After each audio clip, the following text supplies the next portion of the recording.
super key, domain constraints, okay. Then relational algebra. Now we are moving on to the ER model. Entities, attributes, relationships. Then we need to construct ER diagram. Then we will convert an ER diagram to a database schema or a table.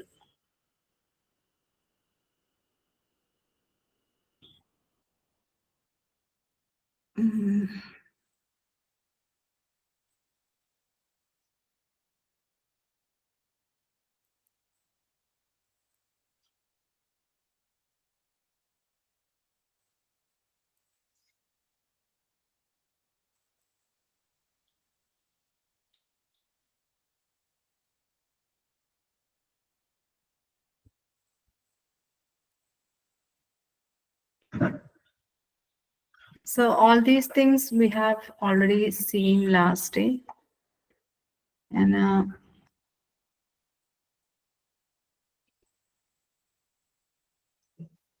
relational algebra.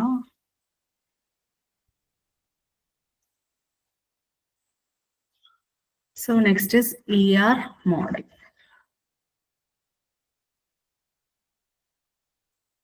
Entity and relationship. So what is an entity? What is an entity?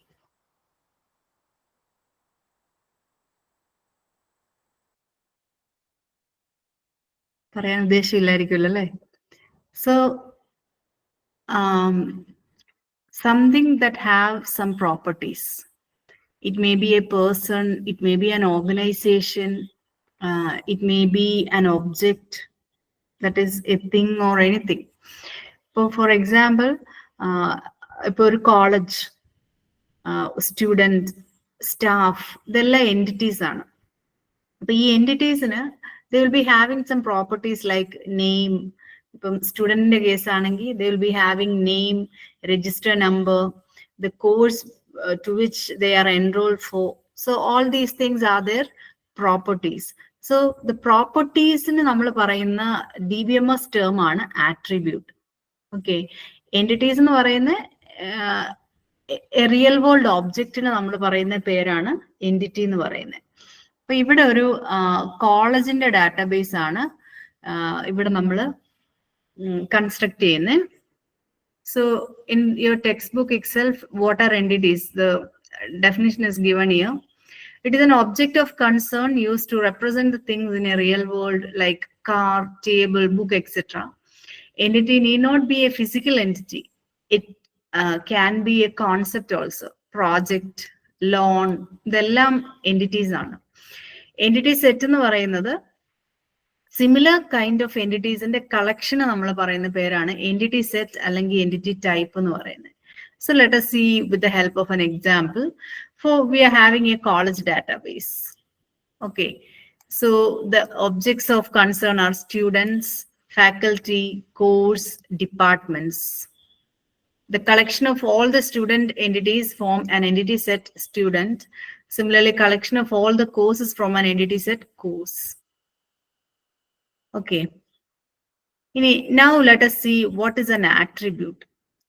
Attribute, it is a property used to describe the specific feature of the entity. For example, the student entity may be described by name, age, address, course, etc.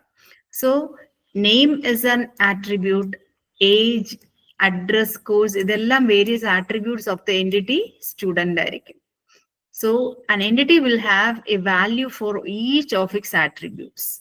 Roll number എന്ന് പറയുന്ന attribute-ന്റെ value ആണ് 1, 2, 3, 4. Name എന്ന് പറയുന്ന attribute-ന്റെ value ആണ് Supriya. Okay. Course ആണ്, course-ന്റെ value ആണ് BSc Honors അല്ലെങ്കിൽ എന്താ history and whatever it is. Domains. Each simple attribute of an entity type contains a possible set of values that can be attached to it. ഞാനിപ്പം ഒരു വോട്ടേഴ്സിന്റെ ഒരു എന്താ പറയാ ഒരു ഡാറ്റാബേസ് ചെയ്യാന്ന് വെച്ചു. അങ്ങനെയാണെങ്കിൽ അതിന്റെ ഡൊമെയിൻ എന്ന് പറയുന്നത് വോട്ടർ ആവണം എന്നുണ്ടെങ്കിൽ എത്ര വയസ്സാവണം? 18 ഇയേഴ്സ് ആവണം അല്ലെ? അപ്പം 18 ആൻഡ് എബോവ് ആണ് അല്ലെ? ഇനി ഒരു സ്കൂൾ ഡാറ്റാബേസ് ആണെങ്കിൽ സ്കൂളിൽ അഡ്മിഷൻ കിട്ടണമെങ്കിൽ എത്ര വയസ്സ് വേണം? 2 വയസ്സുള്ള ഒരു കൊച്ചിന് പറ്റുമോ?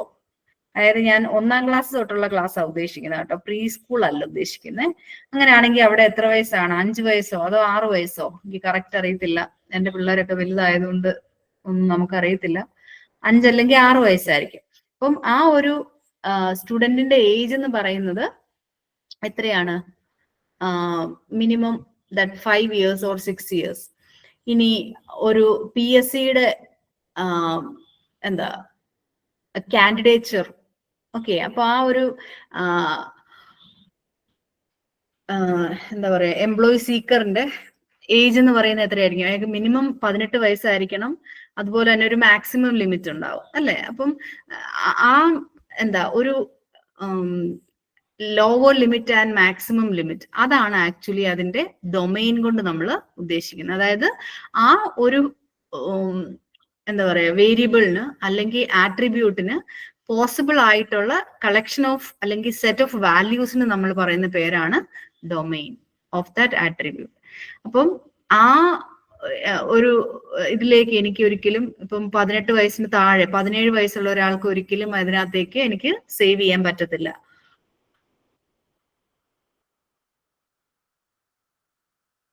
We have an example here for person entity. Person ID has a specific domain, integer, says value say from 1 to 100. അപ്പം 100ൽ താഴെ ഒരു വാല്യൂ, 1ന് താഴെ ഒരു വാല്യൂ, 100ന് മേലെ ഒരു വാല്യൂ അതിൽ എൻ്റർ ചെയ്യാനായിട്ട് പറ്റത്തില്ല. ഓക്കെ, ഇനി ആട്രിബ്യൂട്ട്സിന്റെ സിമ്പൽ എങ്ങനാ? ആട്രിബ്യൂട്ട്സിന്റെ സിമ്പല്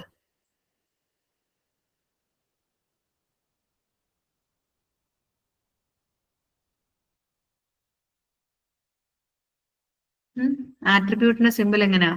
ഓവൽസ് ആണ് അല്ലെ?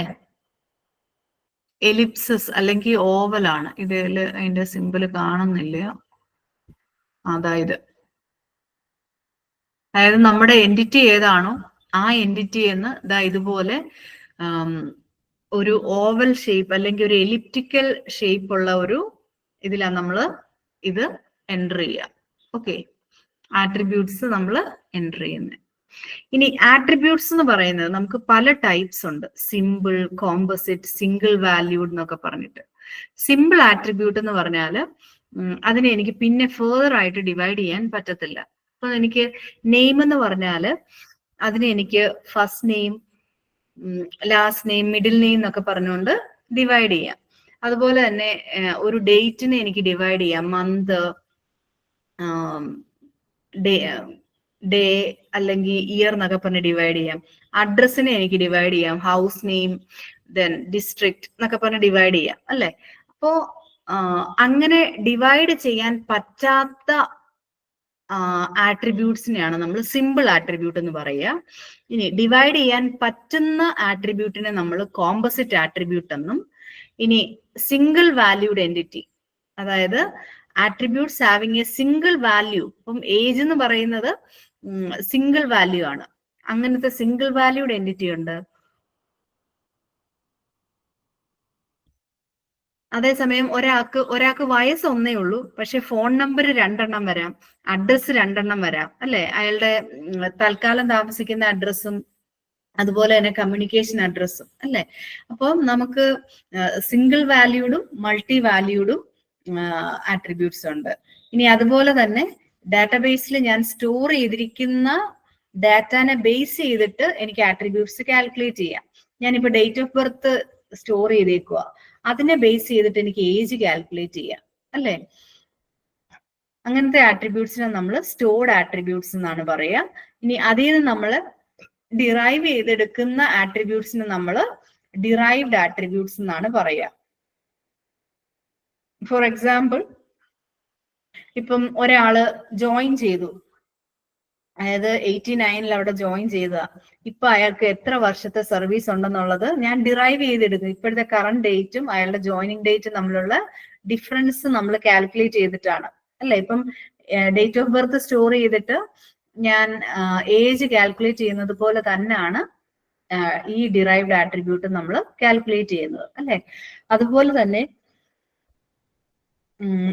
ഒരാളുടെ ബേസിക് സാലറിയും അയാളുടെ DA അതിന്റെ പെർസെൻറ്റേജ്, അയാളുടെ അലവൻസസും അയാളുടെ ഡിഡക്ഷൻസും എല്ലാം സ്റ്റോർഡ് ആണെങ്കിൽ അതിൽ നിന്ന് ആ ആളുടെ ഗ്രോസ് സാലറി അല്ലെങ്കിൽ അയാളുടെ ടോട്ടൽ സാലറി എനിക്ക് കാൽക്കുലേറ്റ് ചെയ്യാം.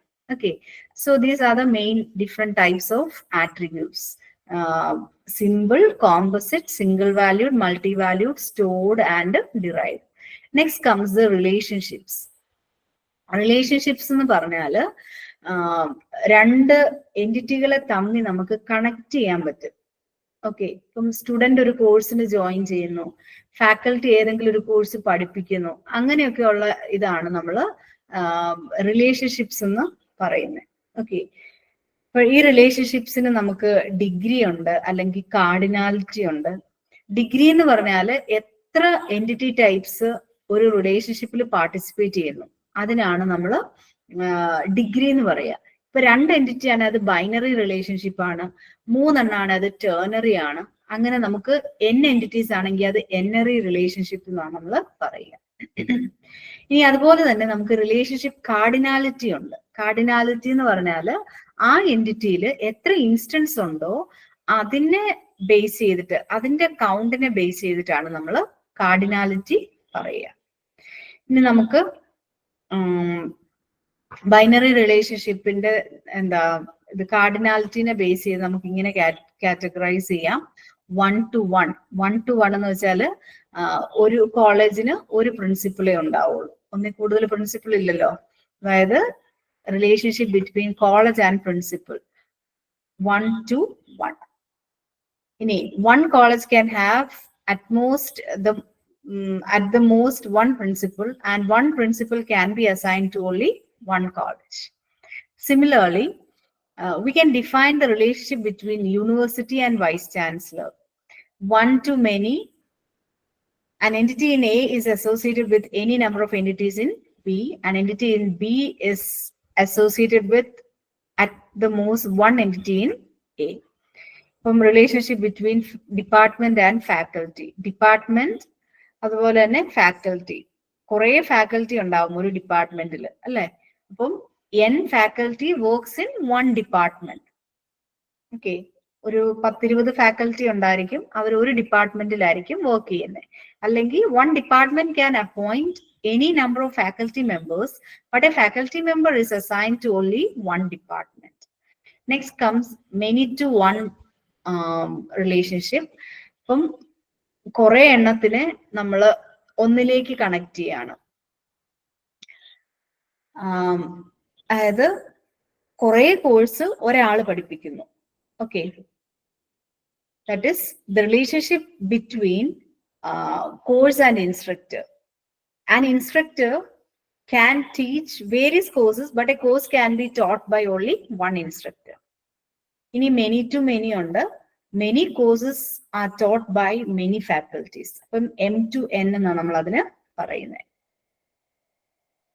Relationship between book and author. One author can write many books and one book can be written by more than one. അങ്ങനെയൊക്കെ ചെയ്തില്ലേ? ഇനി അതുപോലെ തന്നെ റിക്കേഴ്സീവ് റിലേഷൻഷിപ്സ് ഉണ്ട്. അതായത് ഒരു എൻറ്റിറ്റി തന്നെ അതിൽ തന്നെ വീണ്ടും പാർട്ടിസിപ്പേറ്റ് ചെയ്യുന്നതിനാണ് നമ്മൾ റിക്കേഴ്സീവ് റിലേഷൻഷിപ്പ് എന്ന് പറയുക. അതായത് ഇപ്പം ഒരു എംപ്ലോയി, അതിൽ ഒരു എംപ്ലോയി ആണ് സൂപ്പർവൈസർ ആയിട്ട് നിൽക്കുന്നത്. അപ്പം അതിൽ ആ എംപ്ലോയീസ് തമ്മിൽ പിന്നെ ഒരു റിലേഷൻഷിപ്പും കൂടെ. HOD എന്ന് പറയുന്നത് ഒരു എൻറ്റിറ്റി ആണ് അല്ലെങ്കിൽ ഒരു എംപ്ലോയി ആണ്, ബട്ട് വേറൊരു ഡെസിഗ്നേഷനും കൂടെ ആയിക്കൊണ്ട് അതിലേക്ക് തന്നെ. അങ്ങനെ നമുക്ക് റിക്കേഴ്സീവ് റിലേഷൻഷിപ്പ് എന്ന് നമുക്ക് പറയാം. പിന്നെ അതുപോലെ തന്നെ നമുക്ക് പാർട്ടിസിപ്പേഷൻ കൺസ്ട്രെയിൻ ഉണ്ട്, ടോട്ടലും ഉണ്ട്, പാർഷ്യലും ഉണ്ട്. അതായത് എല്ലാ എൻറ്റിറ്റീസും, ഒരു എൻറ്റിറ്റി സെറ്റിലെ എല്ലാ എൻറ്റിറ്റീസും ആ റിലേഷൻഷിപ്പിൽ പാർട്ടിസിപ്പേറ്റ് ചെയ്യുന്നുണ്ടെങ്കിൽ അത് നമുക്ക് ടോട്ടൽ പാർട്ടിസിപ്പേഷൻ എന്നാണ് പറയുക. Okay, for example, the participation of the entity set student in the relationship set must opts is said to be total because every student enrolled must opt for a course. Like student കോഴ്സിന് opt ചെയ്യാതിരിക്കാൻ പറ്റത്തില്ലല്ലോ. അപ്പം അങ്ങനത്തെ കേസിൽ അത് fully അല്ലെങ്കിൽ total participation ആണ്. Partial എന്ന് പറഞ്ഞാല് കുറച്ചു പേര് മാത്രം പാർട്ടിസിപ്പേറ്റ് ചെയ്യുന്ന ഒരു കാര്യമാണ്. ഇപ്പം കുറെ സ്റ്റുഡൻസ് ഉണ്ട്, അതിൽ ഒരാളെ മാത്രമായിരിക്കും നമ്മൾ ക്ലാസ് റെപ്രസെന്റേറ്റീവ് ആയിട്ട് ചൂസ് ചെയ്യുന്നത്. Okay, so the participation of the entity set student in represents is partial since not every student in the class is a class representative. ഇനി വീക്ക് എൻറ്റിറ്റി ഉണ്ട്. വീക്ക് എൻറ്റിറ്റി എന്ന് ഉദ്ദേശിക്കുന്നത് ഇപ്പൊ ഒരു കോളേജിന്റെ കേസിലാണെങ്കിൽ നമുക്ക് പേരൻസിനെ നമുക്ക് വീക്ക് എൻറ്റിറ്റി ആയിട്ട് കൺസിഡർ ചെയ്യാം. കാരണം ആ കോളേജിൽ കൊണ്ട് ചേർക്കാൻ പേരൻസ് വേണം, പക്ഷെ അവിടുത്തെ ഡേ ടു ഡേ ആക്ടിവിറ്റീസിൽ they are not participating. So they are having least അല്ലെങ്കിൽ വീക്ക് പാർട്ടിസിപ്പേഷൻ. അതുപോലെ തന്നെ എംപ്ലോയിക്ക് മസ്റ്റ് ആയിട്ടും ഡിപ്പെൻഡൻസ് വേണം അല്ലെ. കാരണം ഇപ്പൊ ഞാൻ ഒരിടത്ത് വർക്ക് ചെയ്യുവാണ്, എൻ്റെ മക്കളായിരിക്കും എൻ്റെ ഡിപ്പെൻഡൻസ് അല്ലെ. പക്ഷെ എനിക്ക് മക്കളുണ്ടെന്നും പറഞ്ഞുകൊണ്ട് അവര് ആ കോളേജിന്റെ ഒരു പാർട്ടാണോ? അല്ല. പക്ഷെ എനിക്ക് എന്തെങ്കിലും ഒരു റിസ്ക് വന്നാല് എന്റെ അലവൻസസ് അല്ലെങ്കിൽ എനിക്ക് അവിടെ വെച്ച് എന്തെങ്കിലും സംഭവിച്ചാൽ എന്നെ ഇവരെയാണല്ലോ കൊണ്ട് ഏൽപ്പിക്കേണ്ടത്. അപ്പൊ ആ ഒരു ഇവരുടെ ഡീറ്റെയിൽസ് എല്ലാം അവിടെ വേണം അല്ലെ. അപ്പം അവർക്ക് ഒരു ലീസ്റ്റ് പാർട്ടിസിപ്പേഷനേ ഉള്ളൂ, പക്ഷെ ദേ ആർ കണക്റ്റഡ്. അങ്ങനത്തെ ഒരു എൻറ്റിറ്റിക്കാണ് നമ്മൾ വീക്ക് എൻറ്റിറ്റി എന്ന് പറയുന്നത്. ഓക്കെ, ഇനി നമുക്ക് ജനറലൈസേഷൻ, സ്പെഷ്യലൈസേഷൻ, അഗ്രിഗേഷൻ എന്നാന്ന് നോക്കാം. ജനറലൈസേഷൻ എന്ന് പറഞ്ഞാല് ഇപ്പം നമുക്ക് വെഹിക്കിൾ എന്ന് പറഞ്ഞൊരു ക്ലാസ് എടുക്കാം. ഓക്കെ,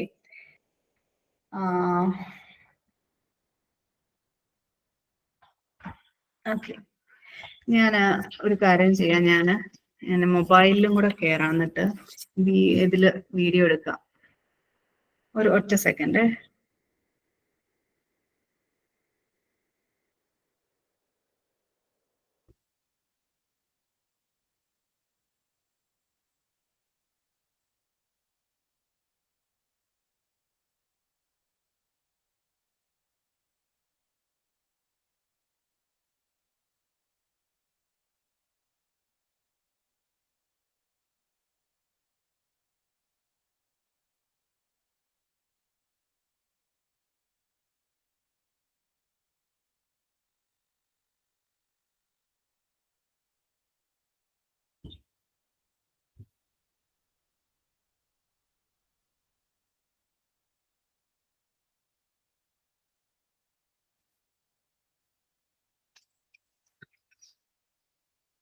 ഞാന് പേപ്പറിൽ എഴുതിയ കാണാലോ അല്ലേ? പേപ്പർ കാണുന്നുണ്ടല്ലോ അല്ലേ?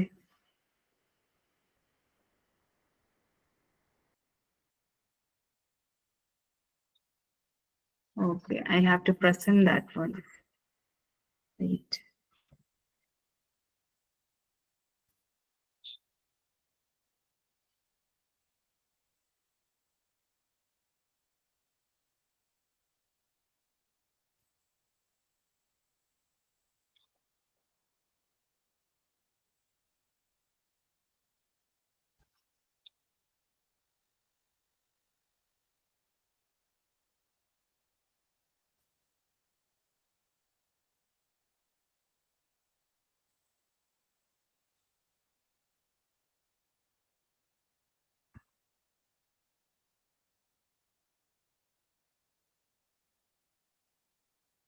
പേപ്പർ കാണാമല്ലോ. ഇത് പിൻ ചെയ്താൽ മതിയല്ലേ? ഓക്കെ,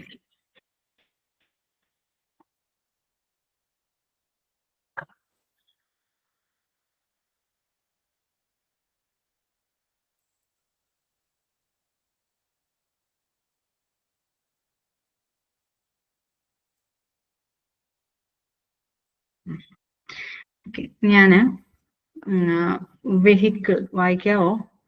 ഇല്ല, എന്റെ കൈ മാത്രമേ കാണുന്നു.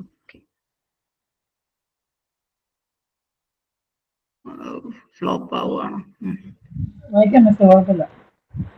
ഓക്കെ, സോ വെഹിക്കിൾ എനിക്ക് ആ ER ഡയഗ്രാം എനിക്ക് അല്ലാതെ മറ്റേ ഇതിൽ പറഞ്ഞു തരാൻ എനിക്ക് അറിയത്തില്ല. ഞാൻ എപ്പോഴും ബോർഡിൽ ഇങ്ങനെ പഠിപ്പിക്കുക ചെയ്യാറേ, അപ്പൊ അതുകൊണ്ടാണ്. അപ്പം അതിന് മുമ്പ് okay, vehicle we have 2 classes അല്ലെ. 2 വീലർ ഉണ്ട്, അതുപോലെ തന്നെ 3 വീലർ അല്ലെ. അങ്ങനെ പറഞ്ഞുകൊണ്ട് കുറെ ക്ലാസ്സസ് ഉണ്ട്. അതായത് ഇപ്പൊ ഞാൻ ഇങ്ങനെ ടോപ്പിൽ നിന്ന് ഇങ്ങനെ എഴുതി പോവുകയാണെങ്കിൽ വെഹിക്കിൾ, അതില് എന്താ നമുക്ക് വേണമെങ്കിൽ light motor vehicle, heavy motor vehicle, അങ്ങനെ പല ക്ലാസിഫിക്കേഷൻ ആകാം. ഇനി അതിൽ തന്നെ എന്താ 2 വീലറിനോ 3 വീലറിനോ അല്ലെങ്കിൽ നിങ്ങൾക്ക് ഇഷ്ടമുള്ള പോലെ. ഇനി ഇവിടെ തന്നെ ലൈറ്റ് മോട്ടോർ വെഹിക്കിളിന് തന്നെ എനിക്ക് വേണമെങ്കിൽ 2 വീലർ 3 വീലർ, ഇനി അതുപോലെ തന്നെ ഇതിലെ നമുക്ക് 4 വീലർ 6 വീലർ എന്നൊക്കെ പറഞ്ഞുകൊണ്ട് പല ക്ലാസിഫിക്കേഷൻ വരാം. നമ്മൾ ഇങ്ങോട്ട് വരും തോറും ഇതിനെ നമ്മൾ സ്പെഷ്യലൈസേഷൻ എന്നാ പറയുക. സ്പെഷ്യലൈസേഷൻസ്. ഇത് അതായത് തിരിച്ചിങ്ങോട്ട് പോകും തോറും നമ്മൾ ജനറലൈസേഷൻ എന്നാണ് പറയുക. ഓക്കെ, അപ്പൊ വെഹിക്കിൾ എന്ന് പറഞ്ഞാല് അത് ഞാൻ ജനറലി ഒരു ക്ലാസ് ആയിട്ടാണ് പറയുക. ഇനി അതുപോലെ തന്നെ വെഹിക്കിളിന്റെ ഒരു സ്പെഷ്യലൈസേഷൻ ആണ് ലൈറ്റ് മോട്ടോർ വെഹിക്കിൾ. അതുപോലെ തന്നെ അതിന്റെ വേറൊരു സ്പെഷ്യലൈസേഷൻ ആണ് ഹെവി മോട്ടോർ വെഹിക്കിൾ. ഇനി ലൈറ്റ് മോട്ടോർ വെഹിക്കിളിന്റെ ഒരെണ്ണമാണ് 2 വീലർ, വേറൊന്നാണ് 3 വീലർ അല്ലെങ്കിൽ 4 വീലർ. ഇനി ഇവിടെ തന്നെ 2 വീലറിന്റെ തന്നെ നമുക്ക് ഇനിയും സ്പെഷ്യലൈസേഷൻസ് വേറെ വരുത്താം. ഗിയേർഡ് ഉണ്ട്, നോൺ ഗിയേർഡ് ഉണ്ട്. ഓക്കെ, അങ്ങനെ അല്ലെങ്കിൽ എന്താ ഗിയർലെസ് എന്നൊക്കെ നമ്മൾ പറയത്തില്ലേ. അപ്പം ഞാൻ ആ വ്യത്യാസം ഒന്ന് പറഞ്ഞതേ ഉള്ളൂ. നിങ്ങളുടെ ടെക്സ്റ്റിലെ എക്സാമ്പിൾ നിങ്ങൾ നോക്കിക്കോളുക കേട്ടോ, ഏതാന്നുള്ളത്.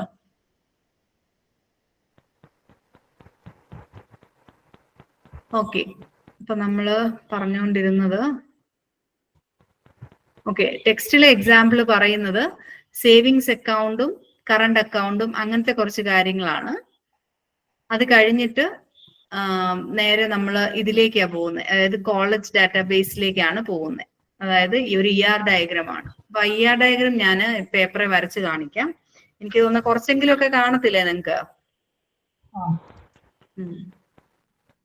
ഞാൻ മൊബൈൽ എങ്ങനെ പിടിക്കണം എന്ന് എനിക്ക് മനസ്സിലാകുന്നില്ല. സാധാരണ എന്റെ കൊച്ചാ ഇങ്ങനെ വന്ന് പിടിച്ചു തരുന്നേ, അവൻ ഇവിടെ ഇല്ല.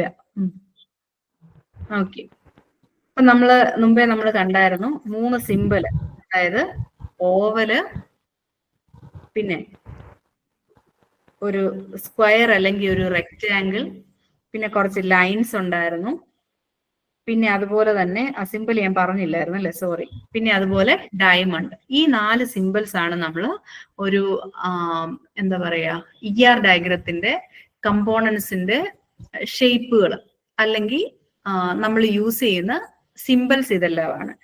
എലിപ്സ് എന്ന് പറയുന്നത് നമ്മൾ ആട്രിബ്യൂട്ട്സിനെ റെപ്രസെന്റ് ചെയ്യാണ്. ഇത് എൻറ്റിറ്റീസിനെ റെപ്രസെന്റ് ചെയ്യാനായിട്ടാണ് നമ്മുടെ റെക്റ്റാങ്കിൾസ്. ഇത് ആരോ അല്ലെങ്കിൽ നമ്മൾ ഇത് തമ്മിൽ കണക്ട് ചെയ്യാൻ അല്ലെങ്കിൽ ജോയിൻ ചെയ്യാൻ വേണ്ടിയിട്ടാണ് ഈ ലൈൻസ് യൂസ് ചെയ്യുക. ഇത് നമ്മുടെ റിലേഷൻഷിപ്സ് മെൻഷൻ ചെയ്യാൻ വേണ്ടിയിട്ടാണ് എലിപ്സിസ് അല്ലെങ്കിൽ ഡയമണ്ട്സ് നമ്മൾ യൂസ് ചെയ്യുക.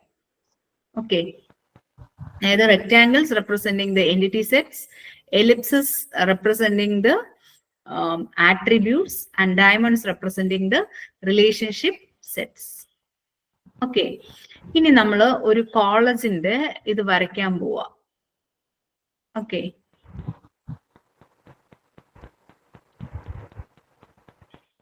അപ്പം ഏതൊക്കെ എൻറ്റിറ്റീസ് ഉണ്ടെന്ന് ആദ്യം ഒന്ന് നോക്കിക്കേ. ഏതൊക്കെ എൻറ്റിറ്റീസ് ഒരു കോളേജിൽ ഇത് വേണമെന്നുണ്ടെങ്കിൽ വേണ്ടത്? ഒന്ന്, ഡെഫിനറ്റ്ലി ഒരു കോളേജ് വേണം, വേണ്ടേ? കോളേജ് വേണം. കോളേജിൽ എന്ത് വേണം? കോഴ്സുകൾ വേണം. കോഴ്സ് വേണ്ടേ? കോളേജ് വേണം, കോഴ്സ് വേണം. പിന്നെ അവിടെ ആര് വേണം? സ്റ്റാഫ് വേണം, അല്ലെങ്കിൽ ഫാക്കൽറ്റി വേണം, വേണ്ടേ? ഫാക്കൽറ്റി, കോളേജ്, കോഴ്സ്, ഫാക്കൽറ്റി, പിന്നെന്താ വേണ്ടേ? അത്രയും മതിയോ ഒരാൾക്ക് പഠിക്കാനായിട്ട്? ഫാക്കൽറ്റി, സ്റ്റുഡന്റ് വേണം, ഡിപ്പാർട്ട്മെന്റ് വേണം. ഇനി നമുക്ക് വേണ്ട മെയിൻ ആൾക്കാര് സ്റ്റുഡന്റ്. അല്ലെ? അപ്പൊ ഞാൻ ഇത്ര എൻറ്റിറ്റീസ് ആണ് ഞാൻ പറഞ്ഞത്. ഏതൊക്കെയാ? College, course, faculty, department, student. Okay, ഇനി നമുക്ക് ഇവരെ തമ്മിലൊന്ന് കണക്ട് ചെയ്യണം. ഓക്കെ, ഇവരെ തമ്മിലൊന്ന് അപ്പൊ ഞാൻ I have identified all the entities. ഇനിയും നമുക്ക് ഇതുപോലെ പേരൻസ് വരുത്താം അല്ലെ? സ്റ്റുഡൻസിനെ അവിടെ കൊണ്ട് വിടാൻ നമുക്ക് ആര് വേണം? പേരൻസ് വേണം. College, course, faculty, department, student, parents, ഇത്രയും പേര് വേണം. ഇനി ഇവരെല്ലാം തമ്മിൽ നമുക്കൊന്ന് കണക്ട് ചെയ്ത് നോക്കാം. ഓക്കെ, കണക്ട് ചെയ്യാൻ നേരത്ത് നമുക്ക്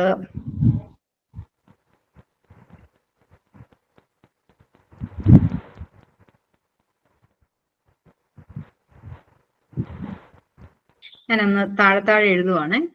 ആദ്യമേ കോളേജ്, അതുപോലെ തന്നെ ഞാൻ കോഴ്സ്,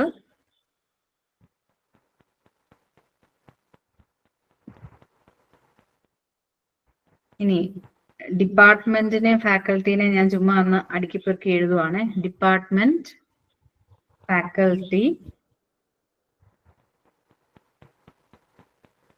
ഇനി സ്റ്റുഡന്റിനെ പ്ലേസ് ചെയ്തു, പേരന്റിനെയും പ്ലേസ് ചെയ്തു. ഞാൻ ചുമ്മാ ഒരു നിങ്ങൾക്ക് ഇഷ്ടമുള്ള പൊസിഷനിലൊക്കെ കൊണ്ട് വെക്കാം കേട്ടോ.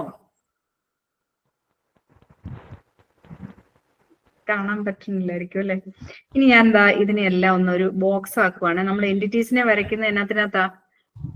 റെക്റ്റാങ്കിളിനകത്താ അല്ലെ? Course, faculty, department, student, parents. Okay, ഇനി ഇവരെ തമ്മിൽ കണക്ട് ചെയ്യണം. നെക്സ്റ്റ് സ്റ്റെപ്പില് we have to connect. Okay, next സ്റ്റെപ്പിൽ നമ്മൾ കണക്ട് ചെയ്യുന്ന എങ്ങനെയാന്ന് വെച്ചാല്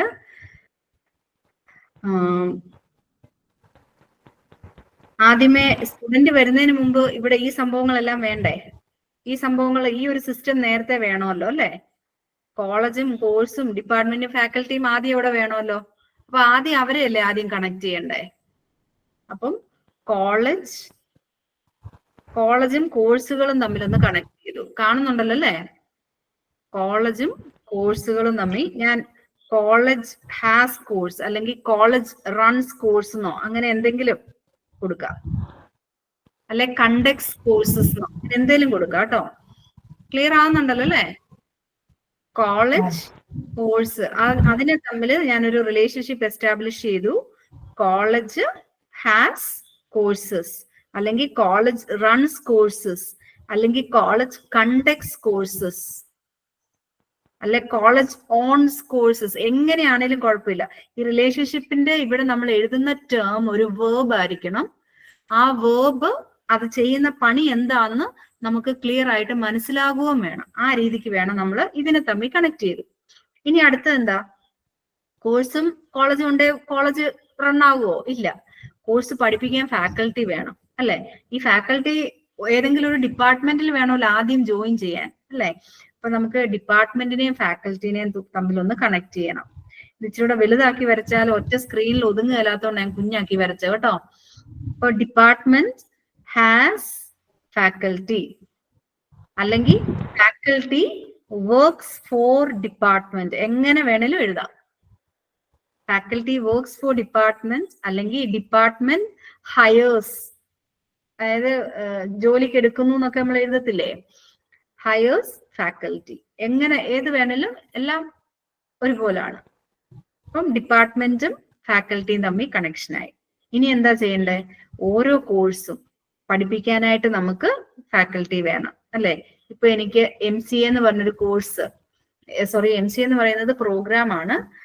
MCAയില് ഇപ്പം DBMS എന്ന് പറയുന്ന ഒരു കോഴ്സ് ഉണ്ട്. ആ കോഴ്സ് പഠിപ്പിക്കണ്ടേ? അപ്പൊ നമുക്ക് അടുത്തവരെ കണക്ട് ചെയ്യുവാണ്. ഫാക്കൽറ്റിനെയും നമ്മള് കോഴ്സിനെയും കൂടെ അങ്ങ് കണക്ട് ചെയ്യുവാണ്. എങ്ങനെയാ കണക്ട് ചെയ്യുന്നത്? ഫാക്കൽറ്റി ടീച്ചേഴ്സ് കോഴ്സസ്, വായിക്കാൻ പറ്റുന്നുണ്ടല്ലോ അല്ലെ? Faculty teachers courses. Okay, is it clear? ഞാൻ ഏതൊക്കെയാ കണക്ട് ചെയ്തേ? College has courses, department has faculty and faculty teachers courses. ഇനി ഇവിടെ ഒറ്റപ്പെട്ട് നിൽക്കുന്ന എൻറ്റിറ്റീസ് ഏതൊക്കെയാ? സ്റ്റുഡന്റ്. ഇപ്പൊ ഇവരെല്ലാം തമ്മിലൊരു കണക്ഷനായി അല്ലെ? ഇനി അതുപോലെ തന്നെ ഈ കോളേജും ഡിപ്പാർട്ട്മെന്റും തമ്മിലൊരു കണക്ഷൻ വേണ്ടേ? ഒരു രണ്ട് ഒന്നിൽ കൂടുതൽ കണക്ഷൻ വന്നാലും പ്രശ്നമൊന്നുമില്ല കേട്ടോ. അപ്പം കോളേജും ഡിപ്പാർട്ട്മെന്റും തമ്മിലൊരു കണക്ഷൻ വേണ്ടേ? എപ്പോഴും നമ്മൾ ഈ ഓപ്പോസിറ്റ് ഇങ്ങനെ അർത്ഥം മാറിപ്പോയി, രണ്ടു വരെ വന്ന അർത്ഥം മാറിപ്പോവേ. അപ്പം ഇത് അതായത് ഈ ഓപ്പോസിറ്റ് മൂലകളില്ലേ, ഈ കോർണറും ഈ കോർണറും ഇത് തമ്മിൽ വേണം ഇങ്ങനെ വരാൻ, അല്ലെങ്കിൽ ഇതും ഇതും തമ്മിൽ ഒരിക്കലും ഇങ്ങനെ രണ്ടെണ്ണം തമ്മിൽ നമ്മൾ ജോയിൻ ചെയ്യത്തില്ല. കോളേജ് ഹാസ് ഡിപ്പാർട്ട്മെന്റ്സ് അല്ലെ കോളേജ് ഓൺസ് ഡിപ്പാർട്ട്മെന്റ്സ്, നിങ്ങൾക്ക് ഇഷ്ടമുള്ള പോലെ എഴുതാം. ഓക്കെ, ഇനി ഇത്രയും ക്ലിയർ ആണോ? സോ എല്ലാം വെൽ സെറ്റ് ആണ്. കോളേജ് ആദ്യം പണിത് കഴിഞ്ഞു നമ്മൾ. അതായത് കോളേജിൽ കോഴ്സ് ഉണ്ട്, കോളേജിൽ ഡിപ്പാർട്ട്മെന്റ് ഉണ്ട്, ഡിപ്പാർട്ട്മെന്റ് ഫാക്കൽറ്റി ഉണ്ട്, ഫാക്കൽറ്റി കോഴ്സ് പഠിപ്പിക്കുന്നു. ഇത്രയും കാര്യങ്ങൾ ചെയ്തു. ഇനി എന്താ ചെയ്യണ്ടേ? സ്റ്റുഡന്റ് വന്ന് ജോയിൻ ചെയ്താൽ മതി അല്ലെ? സ്റ്റുഡന്റ് ആദ്യം ഡിപ്പാർട്ട്മെന്റിലോട്ടാണോ ജോയിൻ ചെയ്യുന്നേ? അങ്ങനെയും പറയാം, കോളേജില് അല്ലെ? എങ്ങനെ വേണമെങ്കിലും നമുക്ക്. അപ്പം സ്റ്റുഡന്റ് ജോയിൻസ് അല്ലെ, അല്ലെങ്കിൽ അങ്ങനെ എന്ത് വേണമല്ലോ നിങ്ങൾക്ക് അണ്ടർസ്റ്റാൻഡബിൾ ആയിട്ടുള്ള ഒരു ടേംസ് ഇതിനകത്ത് എഴുതണ്ട കേട്ടോ. ഇതിനകത്ത് എഴുതി നിങ്ങൾ വായിക്കില്ലാത്തതുകൊണ്ട് ഞാൻ പുറത്ത് എഴുതുന്നേ ഉള്ളൂ. ഇതിനകത്താണ് നിങ്ങൾ എഴുതേണ്ടത്. കോളേജില് ഈ സ്റ്റുഡന്റ് ജോയിൻ ചെയ്യുന്നു. അതുപോലെ തന്നെ ജോയിൻ ചെയ്ത് കഴിഞ്ഞാൽ student will be assign to a department അല്ലെ? അല്ലെങ്കിൽ ഏതെങ്കിലും ഒരു കോഴ്സ് ചൂസ് ചെയ്യുന്നു. ഇങ്ങനെ വേണമെങ്കിൽ ഒരു റിലേഷൻഷിപ്പ് കൊണ്ടുവരാം. ഓവർലാപ്പിംഗ് പറ്റത്തില്ല. അതുകൊണ്ട് ഞാൻ ഇവരെ തമ്മിൽ ഒന്നുകൂടെ ഒന്ന് കണക്ട് ചെയ്യുവാണ്. ഏതാ? സ്റ്റുഡന്റ് ജോയിൻസ് അല്ലെങ്കിൽ ഓപ്സ് ഫോർ കോഴ്സസ് എന്നോ അങ്ങനെ എന്ത് വേണമെങ്കിലും എടുക്കാം. ഓക്കെ, ഇനി സ്റ്റുഡന്റിന് പേരന്റ് ഇല്ലാതെ അങ്ങ് വരാൻ പറ്റിയല്ലോ അല്ലെ? Student has parent. ക്ലിയർ ആണോ? ഹലോ ഹലോ,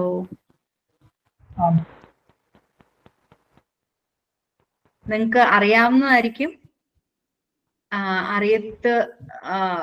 എനിക്കറിയില്ല, ആദ്യമായിട്ട് ആണോ ഇത് ചെയ്യുന്നതെന്ന് എനിക്കറിയില്ല. ചിലപ്പോൾ ഇതൊക്കെ ഇതിൽ നന്നായിട്ട് അറിയാവുന്നവരായിരിക്കും. ഞാൻ ഏറ്റവും സിമ്പിൾ ആയിട്ടാണ് പറഞ്ഞത്. ഓക്കെ, അതായത് ഫസ്റ്റ് ഐ ഹാവ് ആ സ്റ്റെപ്സ്, ഇത് എസ്സേ ആയിട്ടൊക്കെ ചോദിക്കുന്ന കേട്ടോ. First step is to identify all the entities. Then we have to establish relationships between the entities. Then we have to name the relationships. Okay, the next step is to give the attributes or identify the attributes. College ആകുമ്പം കോളേജിന് ഒരു ID കാണും അല്ലെ? ID അല്ലെങ്കിൽ എന്താ പറയാ, ഒരു centre number ഒക്കെ കാണും അല്ലെ? ഇപ്പൊ IITക്ക് ആണെങ്കിൽ 1424 എന്ന് പറഞ്ഞുകൊണ്ട് അതിനെ ഐഡന്റിഫൈ ചെയ്യാനായിട്ട് ഒരു കോളേജിന് ഒരു കോഡ് കാണും അല്ലെ? ഇപ്പൊ ഞാൻ കോളേജ് ID എന്ന് കൊടുക്കുവാണ്. കോളേജിന് ഒരു നെയിം കാണും, ഫോൺ നമ്പർ കാണും, വെബ്സൈറ്റ്, അങ്ങനെ ഒത്തിരി ആട്രിബ്യൂട്ട്സ് കാണും അല്ലെ? അപ്പൊ ആട്രിബ്യൂട്ട്സ് നമ്മൾ റെപ്രസെന്റ് ചെയ്യുന്ന ഇതുപോലത്തെ ഓവൽസിലായിരിക്കും. ആട്രിബ്യൂട്ട്സിനെയും എൻറ്റിറ്റീസിനെയും തമ്മിൽ കണക്ട് ചെയ്യാനാണ് നമ്മൾ ഈ ലൈൻസ് യൂസ് ചെയ്യുന്നത്. അത്രയും ക്ലിയർ ആണല്ലേ? കോളേജിന് ID ഉണ്ട്, നെയിം ഉണ്ട്, അങ്ങനെ എത്ര ആട്രിബ്യൂട്ട്സ് ഉണ്ടോ ആട്രിബ്യൂട്ട്സ് എല്ലാം ഇതുപോലെ നമ്മൾ ലിസ്റ്റ് ചെയ്യണം. Similarly student also has various attributes like സ്റ്റുഡന്റിന്റെ എന്താ റോൾ നമ്പർ അല്ലെങ്കിൽ രജിസ്റ്റർ നമ്പർ, ദെൻ സ്റ്റുഡന്റിന് ഡെഫിനറ്റ്ലി നെയിം കാണും, ദെൻ അഡ്രസ്, ഏജ്, അങ്ങനെ ഒത്തിരി ആട്രിബ്യൂട്ട്സ് കാണും. എത്ര ആട്രിബ്യൂട്ട്സ് ഉണ്ടോ അത്ര ആട്രിബ്യൂട്ട്സ് നമ്മൾ ഇതേന്ന് ഇതുപോലെ നമുക്ക് എഴുതാം. പേരന്റിനും ഇതുപോലെ ആട്രിബ്യൂട്ട്സ് കാണും. സിമിലർലി ഡിപ്പാർട്ട്മെന്റിന് ഇതുപോലെ ID കാണും, അതിന്റെ HOD ആരാണ്, അതുപോലെ തന്നെ എത്ര ഫാക്കൽറ്റി ഉണ്ട്, ഡിപ്പാർട്ട്മെന്റിന്റെ ID ഏതാണ്, ലൊക്കേഷൻ എവിടാണ്, അല്ലെങ്കിൽ അഡ്രസ് എവിടാണ്. ഫാക്കൽറ്റിക്കും അതുപോലെ തന്നെ അല്ലെ? അപ്പം ആട്രിബ്യൂട്ട്സ് ഇതുപോലെ നമ്മൾ നിറയ്ക്കുന്നു. ഇത്രയും ക്ലിയർ ആണോ?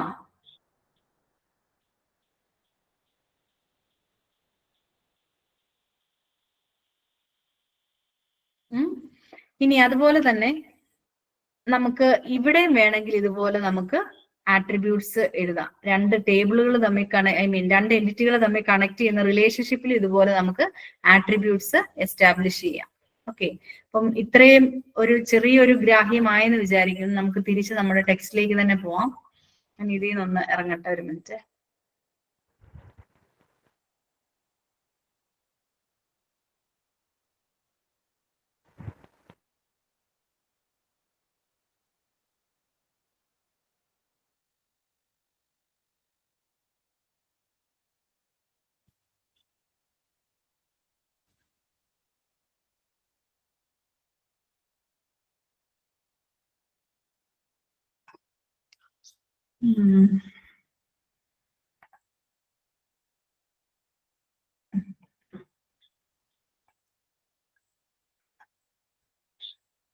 ഓക്കെ, അപ്പം ഇതിന്റെ ഒരു എക്സ്പ്ലനേഷൻ ആണ് ഇവിടെ. മുമ്പ് ഞാൻ ഈ ബുക്കിൽ കാണിച്ചതെല്ലാം തന്നെ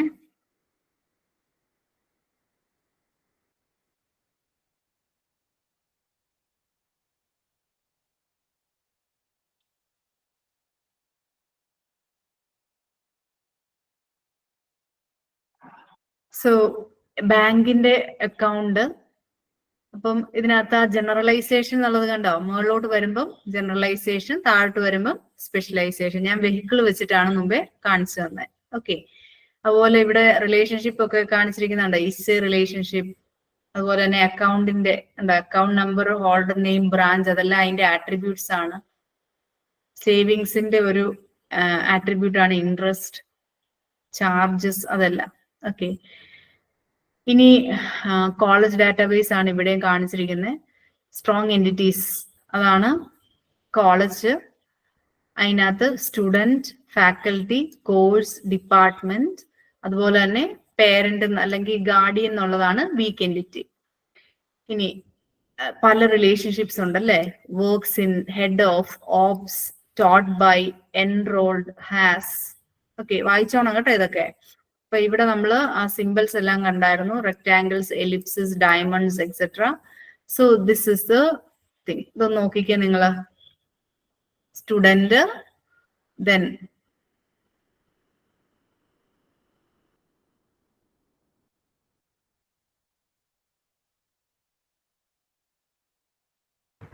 സ്റ്റുഡന്റ്. കേട്ടില്ല, എന്തോ മുമ്പ് നമ്മള് മെനി ടു വൺ അങ്ങനെയൊക്കെ കണ്ടില്ലേ.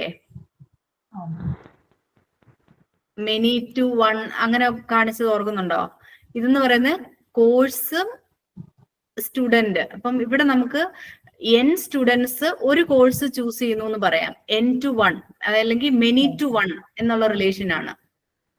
എന്റെ മൗസ് മൂവ് ചെയ്യുന്ന കാണത്തില്ലല്ലേ. എനിക്ക് ഒന്ന് നോക്കട്ടെ അതിനെന്താ സംവിധാനം ഉള്ളതെന്ന്.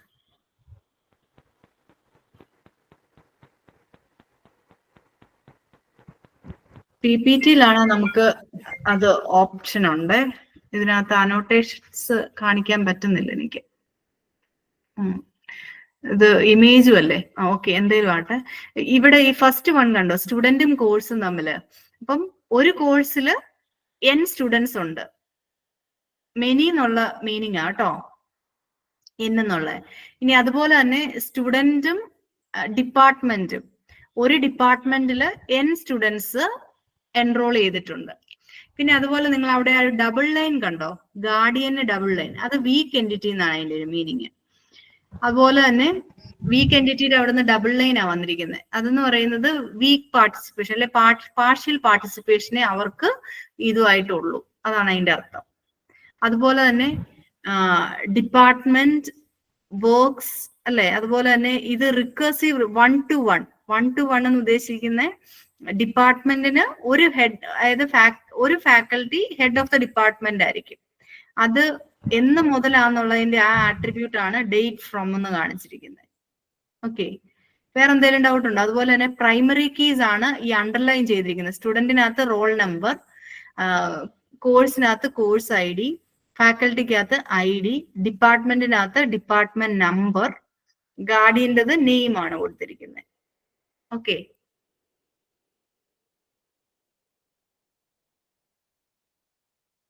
ക്ലിയർ ആണോ ഇത്രയും? ഞാൻ ഒരെണ്ണം തന്നാല് നാളത്തേക്ക് വരയ്ക്കുമോ നിങ്ങള്, ഹോംവർക്ക് തന്നാല്? കാരണം എക്സാമിന് essay ക്വസ്റ്റ്യൻ ആയിട്ട് ഇതുപോലത്തെ ER ഡയഗ്രാം സാധാരണ ചോദിക്കാറുള്ളതാണ്. ഒരു ക്വസ്റ്റ്യൻ തന്നിട്ട് എനിക്ക് തോന്നുന്നു നിങ്ങളുടെ ഇതിനകത്തും എക്സാമ്പിൾ ആയിട്ടുണ്ടെന്ന് എനിക്ക് തോന്നുന്നത്. നിങ്ങളുടെ നോക്കട്ടെ, ഇത് കണ്ടോ, A company ABC develops applications for clients and their own use. Thus, a company can work in user mode and developer mode, find the possible entities and relationships among the entities, give a step-by-step procedure to make an ER diagram for the process of the company when they develop an application for the client, and use the diagram to derive the appropriate tables. Table ആയിട്ട് derive ചെയ്യുന്നതിന് എങ്ങനെയാണെന്ന് ഇപ്പൊ പറഞ്ഞുതരാം. അപ്പം ഇതുപോലത്തെ questions എക്സാമിന് ഉറപ്പായിട്ടും ഉള്ളതാ കേട്ടോ. അതുപോലെ അടുത്ത 2-3 ഉണ്ട്. ഇതൊന്ന് നോക്കിയേക്കണം കേട്ടോ. നോക്കുവോ? ആരും മിണ്ടുന്നില്ലല്ലോ.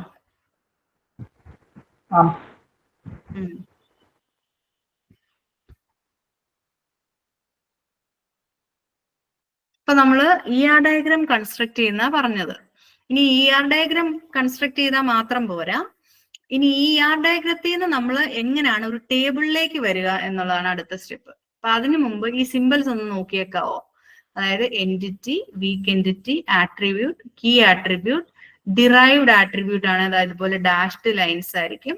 കോമ്പസിറ്റ് ആട്രിബ്യൂട്ട്, അതായത് ഇപ്പൊ അഡ്രസ്സോ അല്ലെങ്കിൽ ഫസ്റ്റ് നെയിം ലാസ്റ്റ് നെയിം അങ്ങനത്തെ കേസ് ആണെങ്കിൽ കോമ്പസിറ്റ് ആട്രിബ്യൂട്ട്, അത് നമ്മൾ ഒരു ആട്രിബ്യൂട്ട് അതിനകത്തുനിന്ന് ഡിറൈവ് ചെയ്യുന്ന, അതിനകത്ത് എന്താ ഉള്ള സബ് ആട്രിബ്യൂട്ട്സ് എന്നുള്ള രീതിക്ക്. അതുപോലെ തന്നെ identifying relationship, then relationship. Okay, ഇതെല്ലാമാണ് various symbols used in ER diagram. ഇനി ഇവിടെ ഇത് കണ്ട്, ഇവിടെ ഒരു ഡബിൾ ലൈൻ ഉണ്ട്. Double line denotes total participation of E2. അതായത് E1 E2 തമ്മിലൊരു റിലേഷൻഷിപ്പ് ഉണ്ട്. ആ റിലേഷൻഷിപ്പിൽ E2 ടോട്ടലി പാർട്ടിസിപ്പേറ്റ് ചെയ്യുന്നു. അതാണ് ഈ ഡബിൾ ലൈൻ കൊണ്ട് മീൻ ചെയ്യുന്നത്. ഇനി E1 E2 അതിനകത്ത് ഇങ്ങനെ സിംഗിൾ ലൈൻ ആണെങ്കിൽ E2ന് ഈ റിലേഷൻഷിപ്പിൽ പാർഷ്യൽ പാർട്ടിസിപ്പേഷനേ ഉള്ളെന്നാണ് അതിന്റെ അർത്ഥം. ഓക്കെ, ക്ലിയർ ആണോ? അത്രയും ടെക്സ്റ്റ് ഉണ്ടോ കയ്യിൽ എല്ലാവരുടെയും? സോഫ്റ്റ് കോപ്പി ആണോ?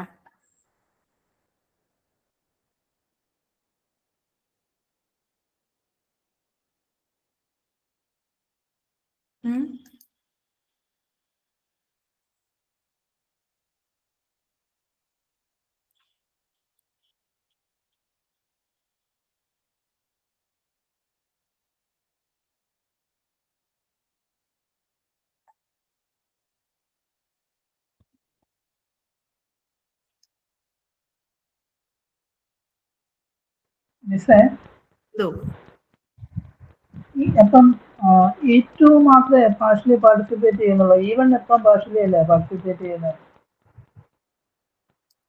ഒറ്റ സെക്കൻഡ്, ഞാൻ ക്വസ്റ്റ്യൻ പേപ്പറിലേക്ക് ഒന്ന് പോയായിരുന്നു. ഒരു മിനിറ്റ്.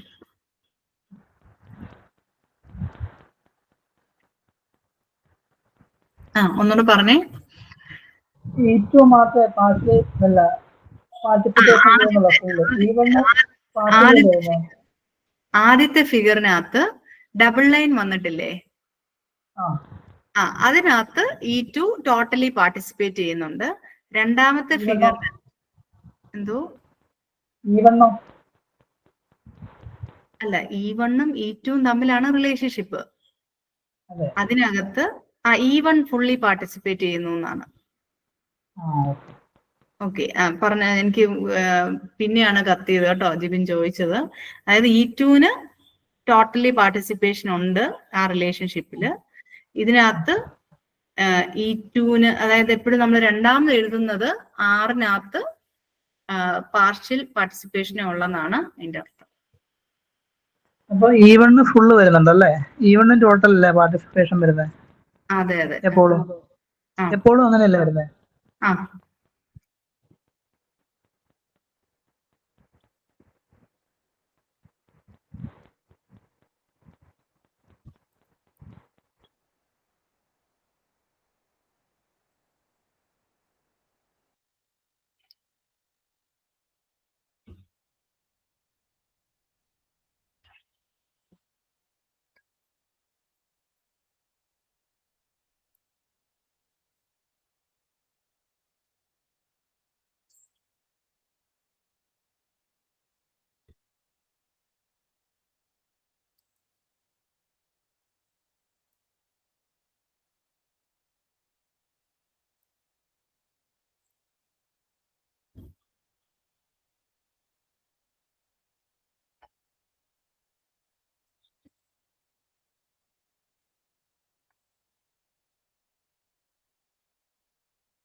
സ്ക്രീൻ കാണാമല്ലോ അല്ലേ?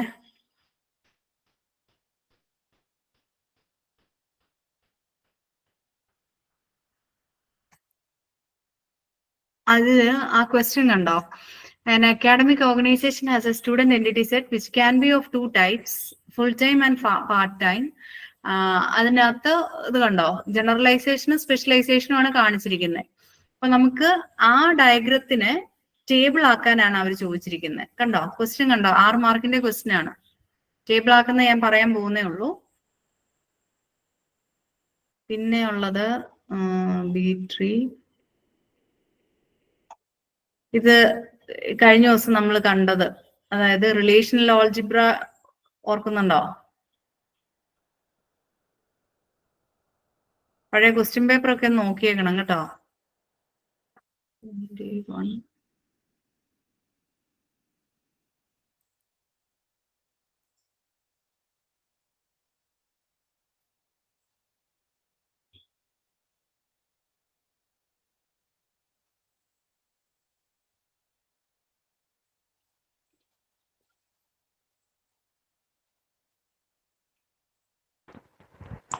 ഇപ്പൊ സിലബസ് മാറുമോ മിസ് ഓരോ വർഷം കഴിയുമ്പോ? ആണോ? മാറുമോ? എനിക്കറിയില്ല. ഇല്ല, എനിക്ക് അറിയില്ല കേട്ടോ.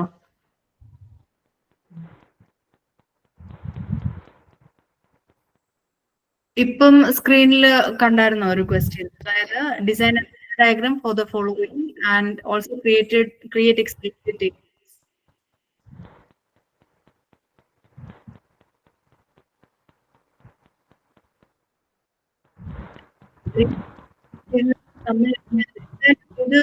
എനിക്ക് തോന്നുന്നു കുറെ വർഷങ്ങളായിട്ട് ഈ ഒരു പാറ്റേൺ തന്നെ ആയിരിക്കുമല്ലോ. എന്താണേലും ഈ ഒരു പാറ്റേൺ തന്നെ ആയിരിക്കുമല്ലോ ക്വസ്റ്റ്യൻ വരുന്നത്.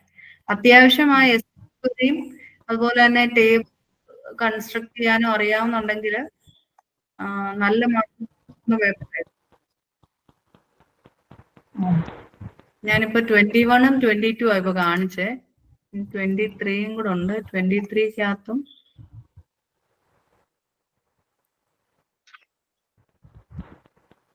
ക്വസ്റ്റ്യൻ പേപ്പർ നോക്കണം കേട്ടോ. അവിടെ നിന്ന് തന്നിട്ടില്ലേ ക്വസ്റ്റ്യൻസ്? നെറ്റിൽ നിന്ന് നിങ്ങൾക്ക് കിട്ടുമല്ലോ, ക്വസ്റ്റ്യൻസ് കിട്ടുമല്ലോ. ഇതിനകത്ത് റിലേഷണൽ ആൾജിബ്ര, ദെൻ വ്യൂ എന്താണ്,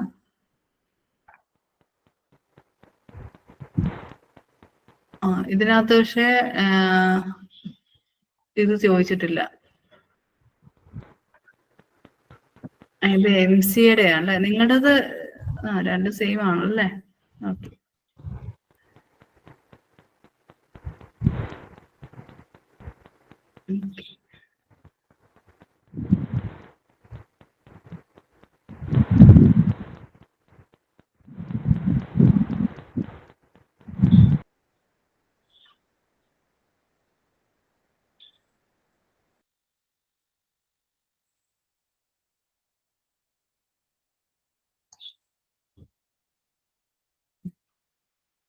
നമ്മളിതല്ലായിരുന്നു പറഞ്ഞുകൊണ്ടിരുന്നത്.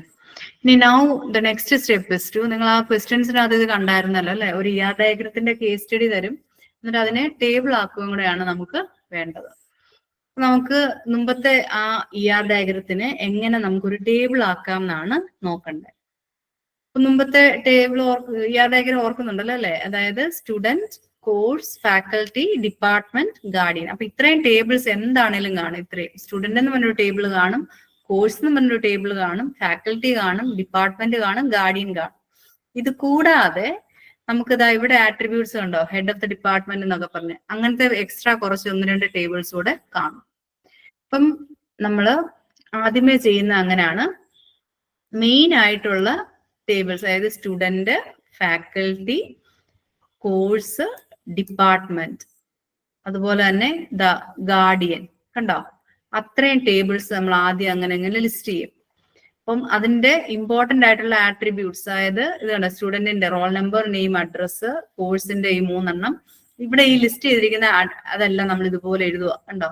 റോൾ നമ്പർ, നെയിം, അഡ്രസ്സ്, അതുപോലെ തന്നെ ഫാക്കൽറ്റിയുടെ ID, name, address, basic salary, then കോഴ്സിന്റെ course ID, course name, duration, ഡിപ്പാർട്ട്മെന്റിന്റെ ഡിപ്പാർട്ട്മെന്റ് നമ്പർ, ഡിപ്പാർട്ട്മെന്റ് നെയിം, അതുപോലെ തന്നെ പേരന്റിന്റെ ഉണ്ടോ, പേരന്റിന്റെ അതായത് റോൾ നമ്പറും പേരന്റിന്റെ നെയിമും അത് കമ്പൈൻ ചെയ്തേക്കുവാണ് നമ്മള്. ദെൻ അഡ്രസ്, അവര് തമ്മിലുള്ള റിലേഷൻഷിപ്പ്, അതായത് ഫാദർ ആണോ മദർ ആണോ അല്ലെങ്കിൽ ഗാർഡിയൻ ആണോ, വാട്ട് എവർ ഇറ്റ് ഇസ്. ഇവിടെ നിങ്ങൾക്ക് കാണാം രണ്ട് കോളം മെർജ് ചെയ്തിട്ടാണ് ഇവിടെ വന്നിരിക്കുന്നത്. ക്ലിയർ ആണോ? നമ്മൾ ഇതുപോലാണ് ടേബിൾ ആക്കുന്ന ഒരു ER ഡയഗ്രാമിന്. അതായത് എന്താ ചെയ്യുന്നേ, നമ്മള് അതിന്റെ എൻറ്റിറ്റീസിന്റെ എല്ലാ സിമ്പിൾ ആട്രിബ്യൂട്ട്സും നമ്മൾ ജസ്റ്റ് ലിസ്റ്റ് ചെയ്യും. എന്നിട്ട് ഓരോന്നിലും ഒരു കീ ആട്രിബ്യൂട്ട് നമ്മൾ ഇതുപോലെ ഐഡന്റിഫൈ ചെയ്യും. ഇതിനകത്ത് ഇപ്പൊ റോൾ നമ്പർ, ഇതിനകത്ത് ID, ഇതിനകത്ത് കോഴ്സ് ID, ഇതിനകത്ത് ഡിപ്പാർട്ട്മെന്റ് നമ്പർ. അതുപോലെ തന്നെ ഇവിടെ നമുക്ക് വീക്ക് എൻറ്റിറ്റി അല്ലേ, അപ്പൊ നമ്മൾ ഒരു കമ്പൈൻഡ് വൺ ആക്കുക ചെയ്യുന്നത്. ക്ലിയർ ആണോ? ഇങ്ങനെയാണ് ഇതിനെ നമ്മൾ ടേബിൾ ആക്കുന്നത്. ഇത്രയും ക്ലിയർ ആണോ?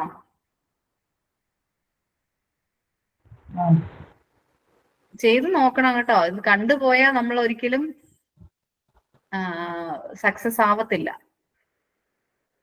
ഞാൻ പേപ്പറിൽ എഴുതി കാണിച്ചത് ഇതേലുണ്ടായിരുന്നു, പക്ഷെ എന്നാലും ഞാൻ പേപ്പറിൽ എഴുതി കാണിച്ചത് ആ ഒരു ഫ്ലോ നിങ്ങൾക്ക് കിട്ടാൻ വേണ്ടിയിട്ടാണ് പേപ്പറിൽ തന്നെ എഴുതി കാണിച്ചത്. അല്ലെങ്കിൽ എനിക്ക് ഇതേ നോക്കി ഇങ്ങനെ ചൂണ്ടിക്കാണിച്ച് പോയാൽ മതിയായിരുന്നു. മനസ്സിലായോ? അപ്പം അതേപോലെ തന്നെ ഒരു കേസ് സ്റ്റഡി കിട്ടുവാണേൽ അതിനെ എങ്ങനെ എൻറ്റിറ്റീസിനെ ഐഡന്റിഫൈ ചെയ്യുന്നത്, ആ എൻറ്റിറ്റീസിനെ എങ്ങനെ നിങ്ങൾ അതിന്റെ ആട്രിബ്യൂട്ട്സും റിലേഷൻഷിപ്പും ഒക്കെ എസ്റ്റാബ്ലിഷ് ചെയ്യുന്നത് എങ്ങനെയാണ്, ആ കാര്യങ്ങളെല്ലാം നിങ്ങൾ ഒരു പേപ്പറിൽ ഒന്ന് വരച്ച് നോക്കി അതിൽ നിന്ന് ടേബിൾ ആക്കുന്ന ആ ഒരു പ്രൊസീജിയർ തന്നെ ഒരു പ്രാവശ്യമെങ്കിലും ഒന്ന് ചെയ്തു നോക്കണം. അല്ലാതെ ആദ്യത്തെ പ്രാവശ്യം എഴുതുന്നത് പോയി എക്സാമിന് ആവരുത് കേട്ടോ.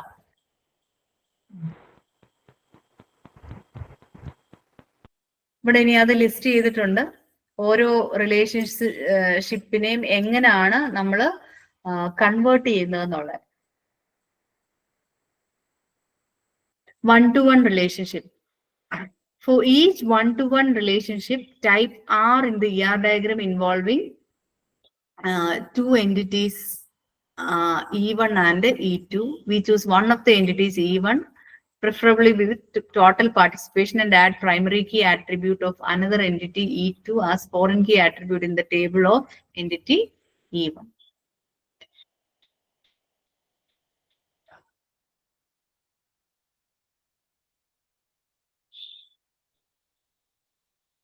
Department relationship has been extended to include head ID and the attribute of the relationship. There is one head of 1-to-1 relationship between faculty and the department. We choose department entity having total participation and add primary key attribute ID of faculty entity as foreign key in the department entity named as head ID. നമ്മള് ഇവിടെ head ID എന്ന് പറഞ്ഞു വേറൊരു ഇത് create ചെയ്തു. എന്നിട്ട് അതിനകത്ത് ഹെഡിന്റെ ID, അത് എന്ന് മുതലാണ് അയാൾ ഹെഡ് ആയത് എന്നുള്ളത് നമ്മൾ എഴുതുന്നു. ആദ്യമേ ഇവിടെ ഡിപ്പാർട്ട്മെന്റ് എന്ന് പറഞ്ഞ ഉണ്ട് നമുക്ക്, അതായത് ഡിപ്പാർട്ട്മെന്റ് നമ്പറും ഡിപ്പാർട്ട്മെന്റ് നെയിമും മാത്രം ഉള്ളത്. അത് കഴിഞ്ഞിട്ട് നമ്മൾ അതും കൂടെ ഇൻക്ലൂഡ് ചെയ്യാനായിട്ട് നമ്മൾ ഇവിടെ അതിന് മാത്രമേ ഇതിന് വാല്യൂ കാണുള്ളൂ. ബാക്കിയുള്ളതിനെല്ലാം അത് ബാക്കിയുള്ള റെക്കോർഡ്സിനൊക്കെ അത് 0 ആയിരിക്കും.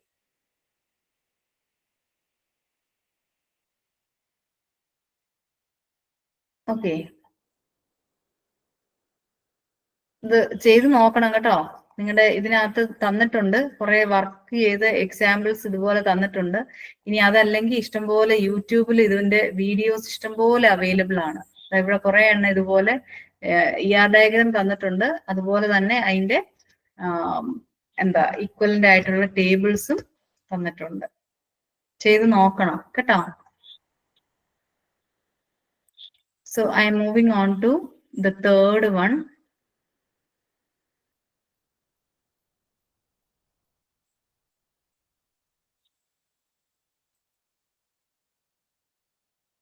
The database integrity and normalization. അപ്പം അതിനകത്ത് നമുക്ക് ഇത്രയാണ് ഉള്ളത്.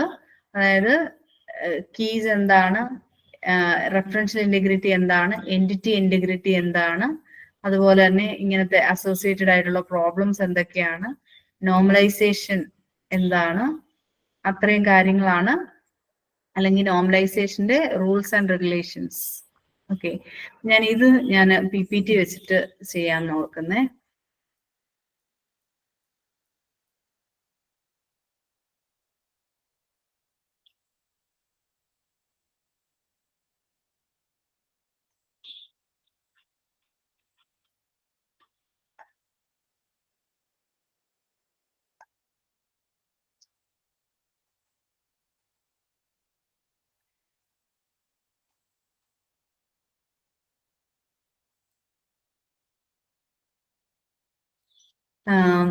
ഞാൻ എപ്പോഴും റെഫർ ചെയ്യുന്ന ഒരു ടെക്സ്റ്റ് ബുക്ക് പീറ്റർ റോബിന്റെ ടെക്സ്റ്റ് ബുക്കാണ്.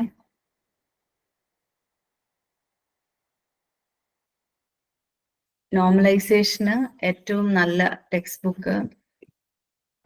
ഇപ്പൊ സിൽവർ ഷോർട്ട്സും ഇതൊക്കെ ഉണ്ട്, പക്ഷെ അതിലും ഏറ്റവും എപ്പോഴും ബെറ്റർ പീറ്റർ റോബിന്റെ ടെക്സ്റ്റ് ആണ്. നിങ്ങൾക്ക് ഓരോ ചാപ്റ്റർ വൈസ് അതിന്റെ PPTs നിങ്ങൾക്ക് കിട്ടും. ഇപ്പൊ ഞാനിതിപ്പം PPT ഡൗൺലോഡ് ചെയ്തതാണ്, ഞാൻ ഉണ്ടാക്കിയതല്ല. ആ ടെക്സ്റ്റ് ബുക്കിന്റെ ചാപ്റ്റർ 5 ഡൗൺലോഡ് ചെയ്താൽ മതി. ഇതുപോലെ കാണാലല്ലേ, സ്ക്രീൻ കാണത്തില്ലേ? പോയോ എല്ലാരും? എല്ലാ സബ്ജക്റ്റിനും കിട്ടുമോ? അല്ല, ഞാനിതിപ്പം നോർമലൈസേഷൻ്റെത് എടുത്തതാ. നോർമലൈസേഷനും അതുപോലെ തന്നെ ഇതിന്റെ ചാപ്റ്റർ 4 മറ്റാണ് ഡയഗ്രത്തിന്റെ. ഇവരുടേത് എല്ലാ ചാപ്റ്റേഴ്സും കിട്ടും, ചാപ്റ്റർ 4, 5 എന്നും പറഞ്ഞുകൊണ്ട്.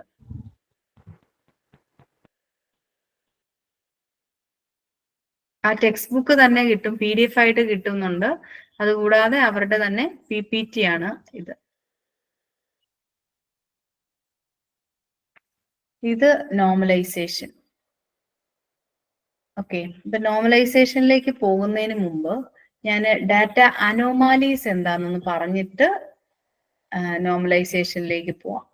ഓക്കെ, അനോമാലി എന്ന് പറഞ്ഞാൽ ഇപ്പൊ ഇന്നലെ ഞാനിത് പറഞ്ഞപ്പം കുറച്ച് അനോമാലീസിന്റെ കാര്യം പറഞ്ഞു. അതായത് നമ്മളിപ്പോ ഒരു ആശുപത്രി പോവാണ്, അപ്പം ഒരിടത്ത് അപ്ഡേഷൻ നടന്നു. ഇപ്പൊ നമുക്ക് ഈ ഒരു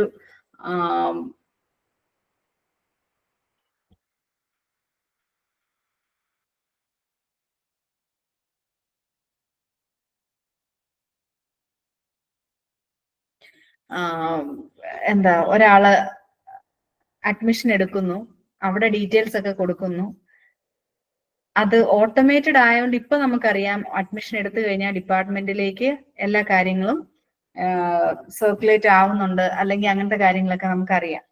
അതേസമയം ഞാൻ ഇന്നലെ പറഞ്ഞ ഒരു കേസില് ആണെന്നുണ്ടെങ്കിൽ, ഇന്നലെ ഞാൻ പറഞ്ഞില്ലായിരുന്നു, ഒരു ആശുപത്രിയിൽ ഒരാൾ കാണാൻ പോകുന്നു, അവിടെ എല്ലാം ഡ്യൂപ്ലിക്കേഷൻ ഒക്കെ വരുന്നു, അല്ലെങ്കിൽ ഒരിടത്ത് അപ്ഡേറ്റ് ചെയ്ത കാര്യങ്ങൾ, ഫോൺ നമ്പറിന്റെ കേസ്, ഫോൺ നമ്പർ ഇയാൾ അപ്ഡേറ്റ് ചെയ്യുവാണെങ്കിൽ എവിടെയൊക്കെ പോയി അപ്ഡേറ്റ് ചെയ്യണം, ഒത്തിരി സ്ഥലത്ത് ഇയാൾ അപ്ഡേറ്റ് ചെയ്യേണ്ടി വരും, അല്ലേ? അപ്പം അപ്ഡേഷന്റെ സമയത്ത് ഇതുപോലെ വരുന്ന ആ ഒരു ഇൻകൺസിസ്റ്റൻസി, അതാണ് അപ്ഡേഷൻ അനോമാലി. ഞാൻ ഒരിടത്തുനിന്ന് ഇയാളുടെ കാര്യങ്ങൾ ഡിലീറ്റ് ചെയ്യുകയാണെങ്കിൽ ബാക്കി എല്ലായിടത്തുനിന്നും ഇത് പോകണം, അല്ലെ? ചിലയിടത്ത് അവിടെ കുറച്ചെണ്ണം കാണും, ബാക്കി എല്ലായിടത്തുനിന്നും പോകാതിരിക്കും. അങ്ങനെ വരുന്നതാണ് ഡിലീഷൻ അനോമാലി. ഇൻസേർട്ട് ചെയ്യുമ്പോഴത്തേനും എല്ലായിടത്തേക്കും ഇത് പ്രൊപ്പഗേറ്റ് ചെയ്യാതെ വരും. അപ്പൊ അതാണ് ഇൻസേർഷൻ അനോമാലി. അപ്പം ആ ടെർമിനോളജി ഒന്ന് നോക്കണം കേട്ടോ. വാട്ട് ഈസ് ഡാറ്റ അനോമാലി എന്താന്നുള്ളത്. ഓക്കെ, നിങ്ങൾ നെറ്റിലൊന്ന് സെർച്ച് ചെയ്താൽ, അല്ലെങ്കിൽ നിങ്ങൾ ChatGPT അല്ലെ നിങ്ങളുടെ വാട്സാപ്പിലെ നമ്മുടെ മെറ്റയോ അങ്ങനെ ഏതെങ്കിലും കോപ്പൈലറ്റോ ഏതെങ്കിലും ജനറേറ്റീവ് AI യൂസ് ചെയ്ത് നിങ്ങൾ ജസ്റ്റ് ഒന്ന് നോക്കുക, വാട്ട് ഈസ് ഡാറ്റ അനോമാലി. നമുക്ക് അത് ചിലപ്പം essay ആയിട്ടൊക്കെ ചോദിക്കുന്നതാണ്. അങ്ങനെയാണെങ്കിൽ 3 വരിക. ഒന്ന് അപ്ഡേഷൻ അനോമാലി, ഇൻസേർഷൻ അനോമാലി, അതുപോലെ ഡിലീഷൻ അനോമാലി. ഓക്കെ, അപ്പോ അങ്ങനത്തെ അനോമാലീസ് ഒക്കെ ഒഴിവാക്കാൻ വേണ്ടിയിട്ട് നമ്മൾ ഈ ഡാറ്റാനെ ഒന്ന് സ്ട്രക്ചർ ചെയ്യുന്ന ഒരു പ്രൊസീജിയറിന് നമ്മൾ പറയുന്ന പേരാണ് നോർമലൈസേഷൻ. അതായത് നമ്മുടെ ടേബിളിന്റെ സ്ട്രക്ചറിനെ ഒന്ന് കറക്റ്റ് ചെയ്തെടുക്കുക. കറക്റ്റ് ആയിട്ട് എല്ലാവർക്കും ആ അപ്ഡേഷനും കാര്യങ്ങളും ഒക്കെ കിട്ടണം. ഇപ്പൊ നമ്മൾ ഒരു ടിക്കറ്റ് ബുക്ക് ചെയ്യുക, ഞാൻ മെട്രോയിൽ അല്ലെങ്കിൽ നമ്മുടെ വന്ദേ ഭാരതിൽ ഞാനൊരു ടിക്കറ്റ് ബുക്ക് ചെയ്തു, എനിക്കത് എൻ്റെ വീട്ടിൽ ഇരുന്ന് തന്നെ ക്യാൻസൽ ചെയ്യാം അല്ലേ? ഞാൻ ചിലപ്പം വേറെ എവിടുന്നെങ്കിലും ഇരുന്നായിരിക്കും അത്, അല്ലെങ്കിൽ വേറെ ആരെങ്കിലും കൊണ്ടായിരിക്കും ഞാനത് ബുക്ക് ചെയ്യിപ്പിച്ചേ, അതെനിക്ക് ക്യാൻസൽ ചെയ്യിക്കാം അല്ലെ?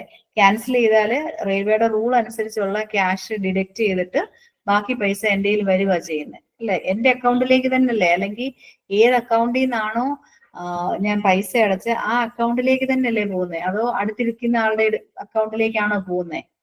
അപ്പം അങ്ങനത്തെ എറേഴ്സ് ഒന്നും വരാതിരിക്കാനും ഒക്കെയാണ് നമ്മൾ ഈ കറക്റ്റ് ആയിട്ട് ഈ നോർമലൈസേഷൻ എന്ന് പറയുന്ന പ്രൊസീജിയർ നമ്മൾ ചെയ്യുന്നത്. അപ്പൊ നമുക്ക് പല സ്റ്റെപ്സ് ഉണ്ട് ഇതിന് നോർമലൈസേഷന്. ഓക്കെ, അതിലേക്ക് നമുക്ക് പോവാം. ഇപ്പൊ ഇവിടെ ഒരു എക്സാമ്പിൾ തന്നിരിക്കുന്ന ഒരു കമ്പനിയാണ്, പ്രോജക്ട്സ് ബിൽഡ് ചെയ്യുന്ന ഒരു കമ്പനി. അപ്പം അതിന്റെ ചാർജ് ചെയ്യുന്ന എങ്ങനെയാണെന്ന് വെച്ചാൽ അവേഴ്സ്, ഓരോ കോൺട്രാക്റ്റിലും എത്ര അവേഴ്സ് സ്പെൻഡ് ചെയ്യുന്നു അതിനെ ബേസ് ചെയ്തിട്ടാണ് അവര് അതിന് ചാർജ് ചെയ്യുന്നത്. അപ്പം അതുപോലെ തന്നെ എംപ്ലോയിയുടെ പൊസിഷൻ അനുസരിച്ചാണ് അവേർലി ബില്ലിംഗ് റേറ്റ്. പീരിയോഡിക്കലായിട്ട് ഒരു റിപ്പോർട്ട് ഇവർ ജനറേറ്റ് ചെയ്യുന്നുണ്ട്, അതാണ് അടുത്ത പേജിൽ കാണിച്ചിരിക്കുന്നത്. അപ്പൊ ആ റിപ്പോർട്ടിൽ നമ്മളത് കമ്പ്യൂട്ടറൈസ് ചെയ്യുമ്പോഴത്തേനും അത് ഭയങ്കര ബുദ്ധിമുട്ടാണ്. എന്ന് വെച്ചാൽ വായിക്കാവോ ഇതിനകത്തെ കാര്യങ്ങളെല്ലാം? പ്രോജക്ട് നമ്പർ 15, പ്രോജക്റ്റിന്റെ നെയിം എവർഗ്രീൻ ആണ്, അതിനകത്തേക്ക് അസൈൻ ചെയ്തിരിക്കുന്ന എംപ്ലോയീസ് ആണ് 103, 101, അങ്ങനെ ഒരു 6 എംപ്ലോയീസ് അല്ല 5 എംപ്ലോയീസ്. അതുപോലെ തന്നെ അവരുടെ ക്ലാസ് സിസ്റ്റം അനലിസ്റ്റ് ആണോ പ്രോഗ്രാമർ ആണോ അങ്ങനെ. അപ്പൊ ഓരോരുത്തർക്കും പല കൂലിയാണ് അല്ലെ?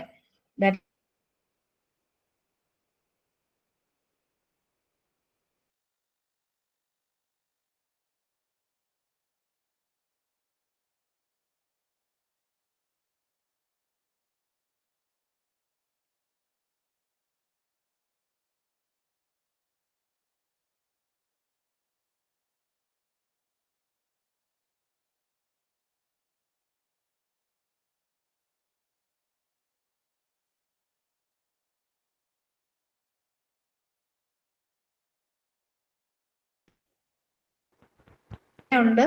അതുപോലെ തന്നെ പിന്നെ എവിടെയുള്ള ഇവിടെയുണ്ട് കണ്ടോ? അതുപോലെ വേറെ ആൾക്കാരുണ്ട്, അതുപോലെ പല പ്രോജക്റ്റില് ഒരു സമയത്ത് തന്നെ വർക്ക് ചെയ്യുന്നവർ.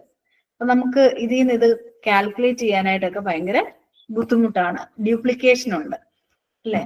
അപ്പം ഇത് ഡ്യൂപ്ലിക്കേഷൻ ഇല്ലാതെ നേരെ ചൊവ്വ ഇത് എങ്ങനെ ഡിസൈൻ ചെയ്യാൻ പറ്റും എന്നുള്ളതാണ് നമ്മൾ നോക്കുന്നത്.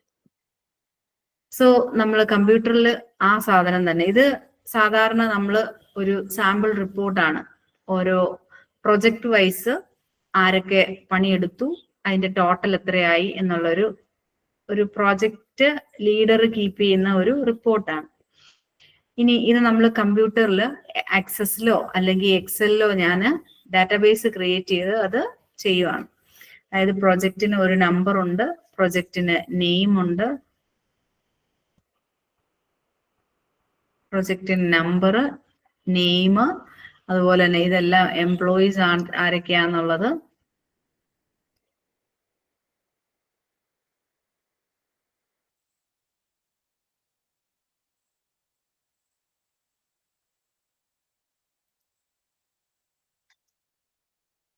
പിന്നെ അതുപോലെ തന്നെ എംപ്ലോയീസിന്റെ ഒക്കെ നെയിംസ് ഉണ്ട് ഇവിടെ. അതുപോലെ തന്നെ അതിന്റെ ജോബ് ക്ലാസ്സുകൾ, ഇത് ചാർജ് പെർ അവർ, എത്ര അവർ അവര് പണിയെടുത്തു, ഇത്രയും കാര്യങ്ങളാണ് നമ്മൾ ഈ സ്ലൈഡിൽ കാണിച്ചിരിക്കുന്നത്. ഇനി എന്തിനാ നമ്മൾ നോർമലൈസേഷനിലേക്ക് പോകുന്നതെന്നുള്ളതാണ്. Structure of data set in figure 5.1 does not handle data very well. Table structure appears to work. പക്ഷെ റിപ്പോർട്ട് എളുപ്പം ചെയ്തു, പക്ഷെ റിപ്പോർട്ടിനകത്ത് പല റിസൾട്ട് വരാം. ഓക്കെ, നമുക്ക് കാൽക്കുലേറ്റ് ചെയ്യുമ്പോഴൊക്കെ കറക്റ്റ് റിസൾട്ട് കറക്റ്റ് ആയിട്ട് വരണം എന്നില്ല. അതായത് റിപ്പീറ്റിംഗ് ഗ്രൂപ്പ്സ് ഉണ്ട്, അതുപോലെ തന്നെ ഡ്യൂപ്ലിക്കേഷൻ ഒരുപാട് സ്ഥലത്തുണ്ട്. ഓക്കെ, അപ്പൊ നമ്മൾ ആദ്യത്തെ കാര്യം ചെയ്യുന്ന എങ്ങനെയാന്ന് വെച്ചാൽ ഇങ്ങനെയുള്ള റിപ്പീറ്റിംഗ് ആയിട്ടുള്ള ഗ്രൂപ്പ്സിനെ എടുത്ത് കളയുക എന്നുള്ളതാണ് ആദ്യത്തെ സ്റ്റെപ്പ്. ഓക്കെ, അതായത് നമ്മൾ ഒരു ടേബിള് സ്റ്റെപ്സ് ഒന്ന് കാണിച്ചിട്ട് അതിലേക്ക് പോവാം.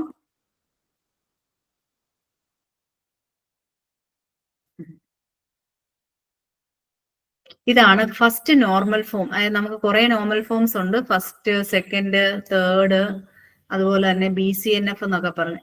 അപ്പം ഒരു ടേബിള് ഫസ്റ്റ് നോർമൽ ഫോമിൽ ആയിരിക്കണം എന്ന് വെച്ചാൽ ആദ്യമേ തന്നെ അതിന്റെ എല്ലാ കീ ആട്രിബ്യൂട്ട്സും ഡിഫൈൻഡ് ആയിരിക്കണം, റിപ്പീറ്റിംഗ് ഗ്രൂപ്പ്സ് ഉണ്ടാകാൻ പാടില്ല, അതുപോലെ തന്നെ എല്ലാ ആട്രിബ്യൂട്ട്സും പ്രൈമറി കീനെ ഡിപ്പെൻഡ് ചെയ്ത് ആയിരിക്കണം. ഈ 3 കണ്ടീഷൻ ഒരു ടേബിൾ സാറ്റിസ്ഫൈ ചെയ്യുന്നുണ്ടെങ്കിൽ I can call that table is in its first normal form. 1NF നമ്മൾ എഴുതാറുള്ളത്. ഓക്കെ, ഇനി നമുക്ക് അത് എങ്ങനെയാണെന്ന് നോക്കാം. ഫസ്റ്റ് സ്റ്റെപ്പ് അതാണ്, eliminate the repeating groups. Repeat ചെയ്യുന്ന ഗ്രൂപ്പ്സിനെ നമ്മൾ എലിമിനേറ്റ് ചെയ്യുവാണ്. That is present the data in A tabular format where each cell has a single value and there are no repeating groups. അപ്പൊ നമ്മൾ നൾസിനെയൊക്കെ എലിമിനേറ്റ് ചെയ്യും, അതുപോലെ തന്നെ appropriate ആയിട്ടുള്ള ഡാറ്റ വാല്യൂ അതിനകത്ത് വരുന്ന രീതിക്ക് നമ്മൾ അതിനെ മുറിക്കുകയാണ് ചെയ്യുന്നത്. അപ്പൊ നമ്മള് ഇപ്പം ഈ ടേബിൾ കണ്ടോ, ഇതിനകത്ത് ഏറ്റവും ആദ്യത്തെ ടേബിളിനകത്ത് നിങ്ങൾ നോക്കിയാൽ ഇവിടെ കാണാം, ഇവിടെയൊക്കെ നൾ വാല്യൂസ് ഉണ്ട് അല്ലെ. ഇവിടെ നള്ളുണ്ട്, അതുപോലെ തന്നെ ഇവിടെ നള്ളുണ്ട്, ഇവിടെ നള്ളുണ്ട് അല്ലെ. അപ്പൊ ഇവിടെ അടുത്തതിനകത്ത് നമ്മൾ എന്നാ ചെയ്തിരിക്കുന്നത്, അവിടെ എല്ലാം ഡാറ്റ വെച്ച് ഫില്ല് ചെയ്തു. അതായത് പ്രൊജക്ട് നമ്പർ 15 അതുപോലെ തന്നെ പ്രൊജക്ട് നെയിം ഇതാണ്, അതുപോലെ തന്നെ ഇതിന് ബാക്കി എല്ലാ വാല്യൂസും ഉണ്ടായിരുന്നതാണ്. ഓക്കെ, അപ്പൊ നമ്മൾ ആദ്യത്തെ സ്റ്റെപ്പില് നമ്മൾ അങ്ങനെ ചെയ്തു. ഇനി അടുത്ത് തന്നെ നമ്മൾ ചെയ്യുന്നത്, primary key must uniquely identify attribute value. Okay, അപ്പൊ നമുക്ക് ഇവിടെ നമ്മൾ എന്താ പ്രൊജക്ട് നമ്പർ വെച്ചിട്ട് എനിക്ക് ഒരിക്കലും, കാരണം പ്രൊജക്ട് നമ്പർ റിപ്പീറ്റ് ചെയ്യുന്നുണ്ട്, അപ്പൊ എനിക്ക് ഇതിനെ വെച്ചിട്ട് ഒരിക്കലും പറ്റത്തില്ല. പ്രൊജക്ട് നെയിം വെച്ചിട്ടും പറ്റത്തില്ല. ഈ എംപ്ലോയീസും ഡ്യൂപ്ലിക്കേറ്റ് ചെയ്യുന്നുണ്ട്, കണ്ടോ. ഈ 112 പിന്നെയും പിന്നെ റിപ്പീറ്റ് ചെയ്യുന്നില്ലേ, 112 ഇവിടെ 2 പ്രാവശ്യം റിപ്പീറ്റ് ചെയ്യുന്നുണ്ട്. അതുപോലെ തന്നെ 100 വേറെ ഏതാ റിപ്പീറ്റ് ചെയ്യുന്നുണ്ട്, 114 റിപ്പീറ്റ് ചെയ്യുന്നുണ്ട്, 114 കണ്ടോ ഇവിടെ റിപ്പീറ്റ് ചെയ്യുന്നുണ്ട്. അപ്പൊ നമുക്ക് അങ്ങനെ നമുക്ക് ഒരിക്കലും ഇത് ചെയ്യാൻ പറ്റത്തില്ല. അപ്പൊ നമ്മൾ എന്നാ ചെയ്യുന്നത്, ഒന്നുകിൽ ഇതിന്റെ കോമ്പിനേഷൻ വെച്ചിട്ട് 2 എണ്ണത്തിനെ ബേസ് ചെയ്തിട്ട് വേണമെങ്കിൽ നമുക്ക് ചെയ്യാം. New key must be composed of project number and employee number. ആ കോമ്പിനേഷൻ റിപ്പീറ്റ് ചെയ്യാൻ പോകുന്നില്ല. അപ്പൊ അതിനെ ബേസ് ചെയ്ത് നമ്മൾ കീ സെറ്റ് ചെയ്തു. പിന്നെ നമ്മൾ ഡിപ്പെൻഡൻസീസിനെ നമ്മൾ ഐഡന്റിഫൈ ചെയ്യുന്നു. അപ്പൊ ഡിപ്പെൻഡൻസി ഡയഗ്രാം എന്ന് പറഞ്ഞൊരു സംഭവം ഉണ്ട്. അതായത് കാണിക്കാം, ഇത് ഡിപ്പെൻഡൻസി ഡയഗ്രാം ആണ്. അതായത് ഈ ഫിഗർ നിങ്ങൾ നോക്കിയാൽ കാണാം, പ്രൊജക്ട് നമ്പർ പ്രൊജക്ട് നെയിമിനെ ഡിറ്റർമിൻ ചെയ്യുന്നുണ്ട്. അതുപോലെ തന്നെ പ്രൊജക്ട് നമ്പറും എംപ്ലോയി നമ്പറും കൂടെ ഇത്രയും സാധനങ്ങൾ, അതായത് ഏതിനൊക്കെയാ, പ്രൊജക്ട് നെയിമിനെയും എംപ്ലോയി നെയിമിനെയും അല്ലെങ്കിൽ employee job class, charge per hour, hours, ഇതിനെല്ലാം ഡിപ്പെൻഡ് ചെയ്യുന്നുണ്ട് അല്ലെ ഡിറ്റർമിൻ ചെയ്യുന്നുണ്ട്. പ്രൊജക്ട് നെയിം എംപ്ലോയി നെയിമിനെയും ജോബ് ക്ലാസിനെയും ചാർജ് അവറിനെയും എല്ലാം ഡിപ്പെൻഡ് ചെയ്യുന്നുണ്ട് അല്ല ഡിറ്റർമിൻ ചെയ്യുന്നുണ്ട്. Okay, so the arrows above the attributes indicate desirable dependencies, that is ones that are based on the primary key. So project numberum employee numberum എന്താ ഇത്രയും സാധനങ്ങളെ ഡിറ്റർമിൻ ചെയ്യുന്നുണ്ട്. ഓക്കെ, ഇപ്പം റോൾ നമ്പർ 1 എന്ന് പറയുന്നത് അല്ലെ, ഒരു റോയിനെ ഫുൾ നമുക്ക് ഐഡന്റിഫൈ ചെയ്യാനായിട്ട് നമുക്ക് ആ ഒരു ഇത് മതി അല്ലെ, നമ്മുടെ യൂസർ നെയിമോ അങ്ങനെ എന്തെങ്കിലും ഒരു ഇത് വെച്ചിട്ടായിരിക്കും നമ്മൾ എല്ലാ കാര്യങ്ങളും ചെയ്യുന്നത്. അപ്പം ഇവിടെ നമ്മൾ ഇതിന്റെ കോമ്പിനേഷൻ ആണ് ചെയ്യുന്നത്. അപ്പം ഇതിനെ നമ്മൾ ഈ റൈറ്റ് സൈഡിലുള്ളതിനെ ഡിറ്റർമിനന്റ് എന്നാ പറയുക. ഇതാണ് ഡിറ്റർമിൻ, ഈ സംഭവങ്ങൾ ഈ റൈറ്റ് സൈഡിലുള്ളത് നിങ്ങളെ ഡിറ്റർമിൻ ചെയ്യുന്നു. The arrows below the attributes indicate less desirable dependencies. ഇപ്പം ഇവിടെ വേറെ ഉള്ളതാണ് പ്രൊജക്ട് നമ്പർ പ്രൊജക്ട് നെയിമിനെ ഡിറ്റർമിൻ ചെയ്യുന്നുണ്ട്, എംപ്ലോയി നമ്പർ എംപ്ലോയി നെയിമിനെയും ജോബ് ക്ലാസിനെയും ചാർജ് പെർ അവറിനെയും എല്ലാം ഡിറ്റർമിൻ ചെയ്യുന്നുണ്ട്. ഇനി അതുപോലെ തന്നെ ട്രാൻസിറ്റീവ് ഡിപ്പെൻഡൻസി ഉണ്ട്. ട്രാൻസിറ്റീവ് ഡിപ്പെൻഡൻസി എന്ന് വെച്ചാൽ if A determines B and B determines C ആണെങ്കിൽ there can be a dependency like A to C. Okay, നമ്മളത് മാത്സിലൊക്കെ പഠിക്കുന്ന ഒരു സംഭവമാണ്. അപ്പം ഇവിടെ ഒരു പാർഷ്യൽ ഡിപ്പെൻഡൻസി കാണിക്കുന്നുണ്ട്, അതുപോലെ തന്നെ ട്രാൻസിറ്റീവ് ഡിപ്പെൻഡൻസി കാണിക്കുന്നുണ്ട്. ഓക്കെ, അപ്പം ഇത് അതായത് ഇതുപോലെ നമ്മൾ ഫസ്റ്റ് നോർമൽ ഫോമിൽ ഇതുപോലെ ഡിപ്പെൻഡൻസി ഡയഗ്രാം എല്ലാം നമ്മൾ ഇതുപോലെ ഐഡന്റിഫൈ ചെയ്യണം. ഓക്കെ, ഇപ്പൊ റിപ്പീറ്റിംഗ് ഗ്രൂപ്പ്സ് ഉണ്ടാകാൻ പാടില്ല, എല്ലാം പ്രൈമറി കീ അല്ലെങ്കിൽ നൾ വാല്യൂസ് ഉണ്ടാകാൻ പാടില്ല. പ്രൈമറി കീ എല്ലാത്തിനെയും ഡിറ്റർമിൻ ചെയ്യുകയും വേണം. ഇനി അടുത്ത സ്റ്റെപ്പില് നമ്മൾ ചെയ്യുന്നത് സെക്കൻഡ് നോർമൽ ഫോം ആക്കുവാണ് ചെയ്യുന്നത്. കുറച്ചും കൂടെ ഇതിനെ നമ്മൾ ഇംപ്രൂവ് ചെയ്യുവാണ്. അപ്പൊ നമ്മൾ എന്നാ ചെയ്യുന്നത്, ആ ഓരോ കീ കമ്പോണന്റിനെയും നമ്മൾ സെപ്പറേറ്റ് ഓരോ ലൈൻ ആയിട്ട് എഴുതി. Project number, employment number, then project number, അതായത് 3 കീ എലമെന്റ്സ് ഉണ്ടല്ലോ. 3 കീ എലമെന്റ്സ് അല്ലേ? ഒന്ന് ഇത്, പിന്നെ ഇതിന്റെ കോമ്പിനേഷൻ. ആ 3 ഇത്. അപ്പൊ ഇതിനെ ബേസ് ചെയ്ത് നമ്മൾ 3 ടേബിൾസ് ഉണ്ടാക്കുകയാണ് അടുത്ത ചെയ്യുന്നത്. നമ്മൾ 3 ടേബിൾസ് ഉണ്ടാക്കി. പ്രൊജക്ട് എന്ന് പറഞ്ഞൊരു ടേബിൾ, എംപ്ലോയി എന്ന് പറഞ്ഞൊരു ടേബിൾ, അസൈൻ എന്ന് പറഞ്ഞ വേറൊരു ടേബിൾ. ഓക്കെ, അപ്പൊ ഇതിനകത്ത് നിങ്ങൾക്ക് കാണാം project number determines project name, employee number determines employee name, job class, charge hours. ഇത് രണ്ടും കൂടെ അസൈൻഡ് അവേഴ്സും നമ്മൾ ഡിറ്റർമിൻ ചെയ്യുന്നു. ഓക്കെ, അപ്പൊ നമ്മള് ഡിപ്പെൻഡന്റ് ആട്രിബ്യൂട്ട്സിന് നമ്മൾ ഇത് ചെയ്തു. അതായത് അതിന്റെ കൺവേർഷൻ കഴിഞ്ഞുള്ള റിസൾട്ട് ആണ് ഈ കാണിച്ചിരിക്കുന്നത്. ഇനി നമുക്ക് ഒരു ടേബിൾ എപ്പോഴാ സെക്കൻഡ് നോർമൽ ഫോം ആണോ ഇല്ലയോ എന്ന് പറയാൻ പറ്റുക? അത് ഓൾറെഡി 1NF ആയിരിക്കണം. അതുപോലെ തന്നെ ഇതുപോലത്തെ പാർഷ്യൽ ഡിപ്പെൻഡൻസീസ് ഒന്നും ഉണ്ടാവാൻ പാടില്ല.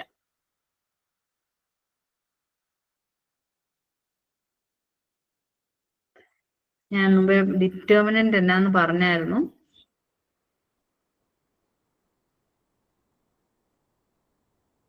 ഓക്കെ,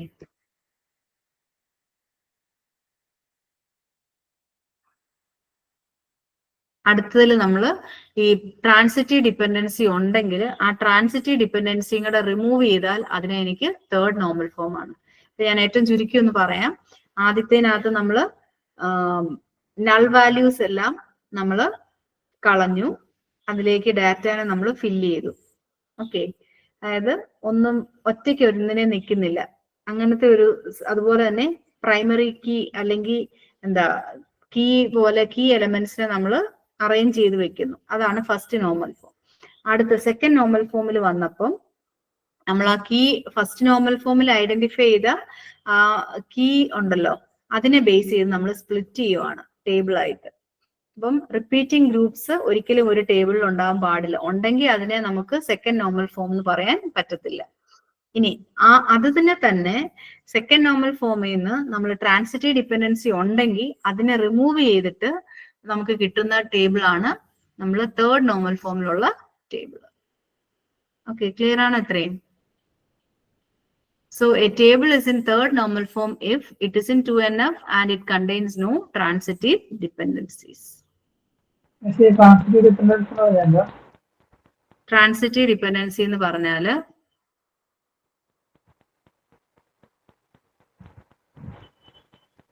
ഈ ഫിഗർ കണ്ടോ? ഇതിനകത്ത് എംപ്ലോയി നമ്പർ നെയിമിനെയും ജോബ് ക്ലാസിനെയും ചാർജ് പെർ അവറിനെയും ഡിപ്പെൻഡ് ചെയ്യുന്നുണ്ട്, അല്ലെ ഡിറ്റർമിൻ ചെയ്യുന്നുണ്ട്. അതുപോലെ തന്നെ നമ്മൾ പറഞ്ഞായിരുന്നു ജോബ് ക്ലാസിനെ ബേസ് ചെയ്തിട്ടാണ് ഓരോരുത്തരുടെ സാലറി വരുന്നത്. അതായത് നമ്മൾ ഇതെടുത്താല് കാണാൻ പറ്റും. അതായത് ഇലക്ട്രിക്കൽ എഞ്ചിനീയർ ആണെങ്കിൽ അയാളുടെ ചാർജ് ഇത്രയാണ്, ഡാറ്റാബേസ് എഞ്ചിനീയർ ആണെങ്കിൽ ഓരോരുത്തരുടെയും ഈ ഡെസിഗ്നേഷൻ അല്ലെങ്കിൽ ജോബ് ക്ലാസിനെ ബേസ് ചെയ്തിട്ടാണ് ചാർജ് വരുന്നത് എന്നൊരു സെന്റൻസ് ആ ക്വസ്റ്റ്യൻ അത് പറഞ്ഞിട്ടുണ്ട്. ഇത് കണ്ടോ? hourly billing rate is dependent on employees position. മനസ്സിലായോ? അപ്പം ഇവിടെ ഓൾറെഡി നമ്മള് ഇതല്ല ഇവിടെ നമ്മൾ ഓൾറെഡി ഇങ്ങനത്തെ ഈ ഡിപ്പെൻഡൻസീസ് എല്ലാം കണ്ടു. അത് കൂടാതെ ഇവിടെ ഈ ജോബ് ക്ലാസ് ഡിറ്റർമിൻ ചെയ്യുന്നതാണ് എന്താ ചാർജ് പെർ അവർ. ഓക്കെ, അപ്പം ഇവിടെ നമുക്ക് പ്രൊജക്ട് നമ്പർ ജോബ് ക്ലാസിനെ ഡിറ്റർമിൻ ചെയ്യുന്നുണ്ട്, അല്ലെങ്കിൽ എന്താ പ്രൊജക്ട് നമ്പറും എംപ്ലോയ്മെന്റ് നമ്പറും ജോബ് ക്ലാസിനെ ഡിറ്റർമിൻ ചെയ്യുന്നുണ്ട്. അതുപോലെ തന്നെ എന്താ ചാർജ് പെർ അവറിനെ ഡിറ്റർമിൻ ചെയ്യുന്നുണ്ട്. അപ്പൊ നമുക്ക് ജോബ് ക്ലാസ് ചാർജ് പെർ അവറിനെയും ഡിറ്റർമിൻ ചെയ്യുന്നുണ്ടെന്ന് പറയാം. അതായത് A to B, B to C, അങ്ങനെ ഉണ്ടെങ്കിൽ എ ടു സി എന്ന് പറഞ്ഞൊരു റിലേഷൻ അവിടെ വരാം. അപ്പം അങ്ങനത്തെ ഒരു ഡിപ്പെൻഡൻസി ഉണ്ടെങ്കിൽ ആ ടേബിൾ ഒരിക്കലും എന്താ തേർഡ് നോർമൽ ഫോം ആയിരിക്കില്ല എന്നാണ് പറയുന്നത്. അങ്ങനെയാണെങ്കിൽ നമ്മൾ അതിനെ അവിടെ വെച്ച് അതിനെ സ്പ്ലിറ്റ് ചെയ്യണം. സ്പ്ലിറ്റ് ചെയ്തിട്ട് അത് വേറെ ടേബിൾ ആക്കുകയാണ് നമ്മൾ ചെയ്യുന്നത്. അതാണ് ഇവിടെ കാണിച്ചിരിക്കുന്നത്. അതായത് അടുത്ത വേറൊരു ടേബിൾ ആയിട്ട് അതിനെ മാറുക ചെയ്തേ. കണ്ടോ, ഇത് വേറൊരു ടേബിളായി. ഇപ്പൊ ഇത് നമ്മൾ എന്തായി, തേർഡ് നോർമൽ ഫോമിലുള്ള ഒരു ടേബിളായി മാറുക.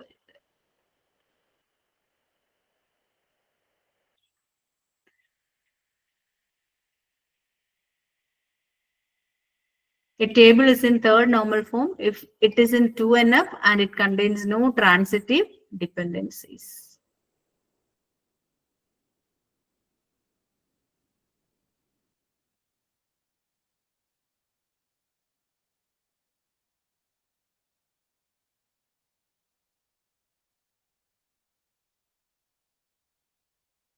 വേറൊരു എക്സാമ്പിൾ ഉണ്ടോ നോക്കുമായിരുന്നേ.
ഞാനതൊന്ന് ജസ്റ്റ് ഒന്ന് സമ്മറൈസ് ചെയ്യാം.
വേർഡ് കാണാവില്ലല്ലേ, ഒരു മിനിറ്റ്.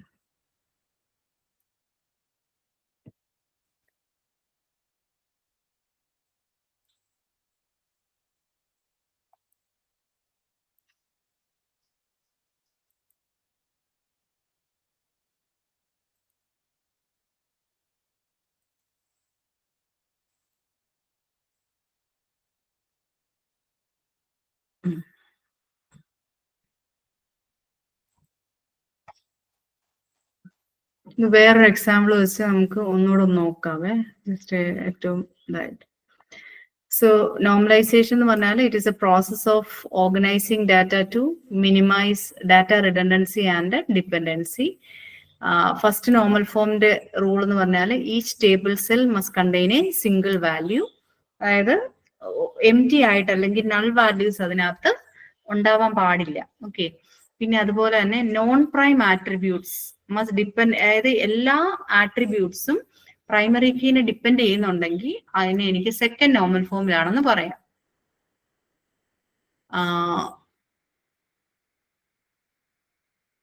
നെക്സ്റ്റ് ഇവിടെ ഒരു എക്സാമ്പിൾ തന്നിരിക്കുന്നത്, ഇതൊരു അൺനോർമലൈസ്ഡ് ടേബിൾ ആണ്. Book I D, title, author, publisher, publication date, price, quantity.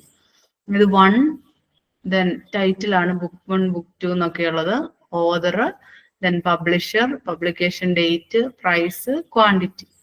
അപ്പം റോസ് ഡ്യൂപ്ലിക്കേറ്റ് ചെയ്തിട്ടുണ്ട് അല്ലേ? അപ്പൊ ഈ 1 എന്ന് പറയുന്ന റോ ഡ്യൂപ്ലിക്കേറ്റ് ചെയ്തിട്ടുണ്ട്. അപ്പം ക്വാണ്ടിറ്റി എന്ന് പറയുന്ന, അപ്പം നമുക്കറിയാം ഇൻസേർഷൻ അനോമാലി വരുന്ന എപ്പോഴാ? എല്ലായിടത്തും വാല്യൂസ് ഉണ്ടെങ്കിൽ മാത്രമേ എനിക്ക് വാല്യൂസ് ഇൻസേർട്ട് ചെയ്യാനായിട്ട് പറ്റുള്ളൂ അല്ലേ? ആണോ?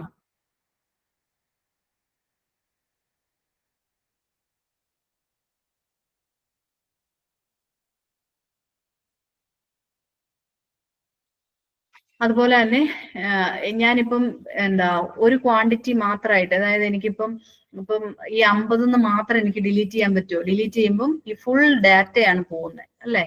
അതുപോലെ തന്നെ അപ്ഡേറ്റ് ചെയ്യുവാണെങ്കിൽ എനിക്ക് ഈ ഫുൾ കോളത്തിലെ ഡാറ്റ മുഴുവൻ എനിക്ക് അപ്ഡേറ്റ് ചെയ്യുകയും വേണ്ടി വരും അല്ലേ? അപ്പൊ ഇതിനെ നമ്മൾ ഫസ്റ്റ് നോർമൽ ഫോം ആക്കുകയാണ് ചെയ്യുന്നത്. ആദ്യമേ എന്നാ ചെയ്തേ? ബുക്ക് ഐ ഡി, ക്വാണ്ടിറ്റി അല്ലെ? ബുക്ക് ഐ ഡി, ക്വാണ്ടിറ്റി, ഇതിനെ മുറിച്ചു ഞാൻ. അതായത് book I D, title, author, publisher എന്ന് പറഞ്ഞോണ്ടല്ലേ, ബുക്ക് ഐ ഡിയും ക്വാണ്ടിറ്റി മാത്രമായിട്ട് ഒരു ടേബിൾ ആക്കി, ബാക്കി എല്ലാം കൂടെ ഒറ്റ ടേബിളും. ഓക്കെ, അങ്ങനെ അതിനെ മുറിച്ചു. അതുപോലെ തന്നെ അടുത്തത് വന്നപ്പോഴത്തേനും എന്താ ചെയ്തേ? ബുക്ക് ഐ ഡിയും, അപ്പൊ നമുക്ക് അവിടെ ഡ്യൂപ്ലിക്കേഷൻ ഉള്ളത് ഉണ്ടോ? ഇവിടെ 2 എണ്ണം അല്ലേ ഉള്ളത്. അപ്പൊ ആ ഡ്യൂപ്ലിക്കേറ്റ് ആയിട്ടുള്ളതിനെ ഞാൻ റിമൂവ് ചെയ്തു. ഓക്കെ. ഇനി തേർഡ് നോർമൽ ഫോമിൽ വന്നപ്പോ എന്താ? Author I D, author name കൂടെ ഒരെണ്ണം കൂടെ നമ്മൾ, അതുപോലെ തന്നെ publisher I D, publisher name, book I D, quantity already നമ്മൾ ഉണ്ടായിരുന്നു.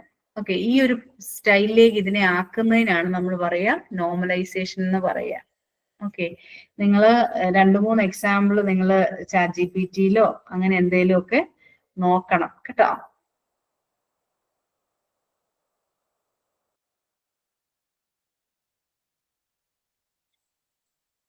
പെട്ടെന്ന് മനസ്സിലാവത്തില്ല, കുറെ പ്രാവശ്യം ഇത് നോക്കിക്കഴിഞ്ഞാലേ ഉള്ളൂ clear ആവത്തുള്ളൂ.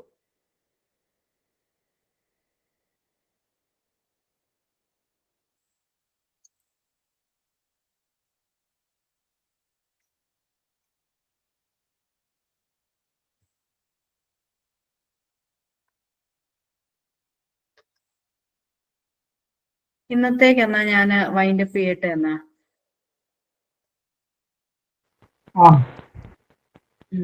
Okay, thank you then. Okay, thank you.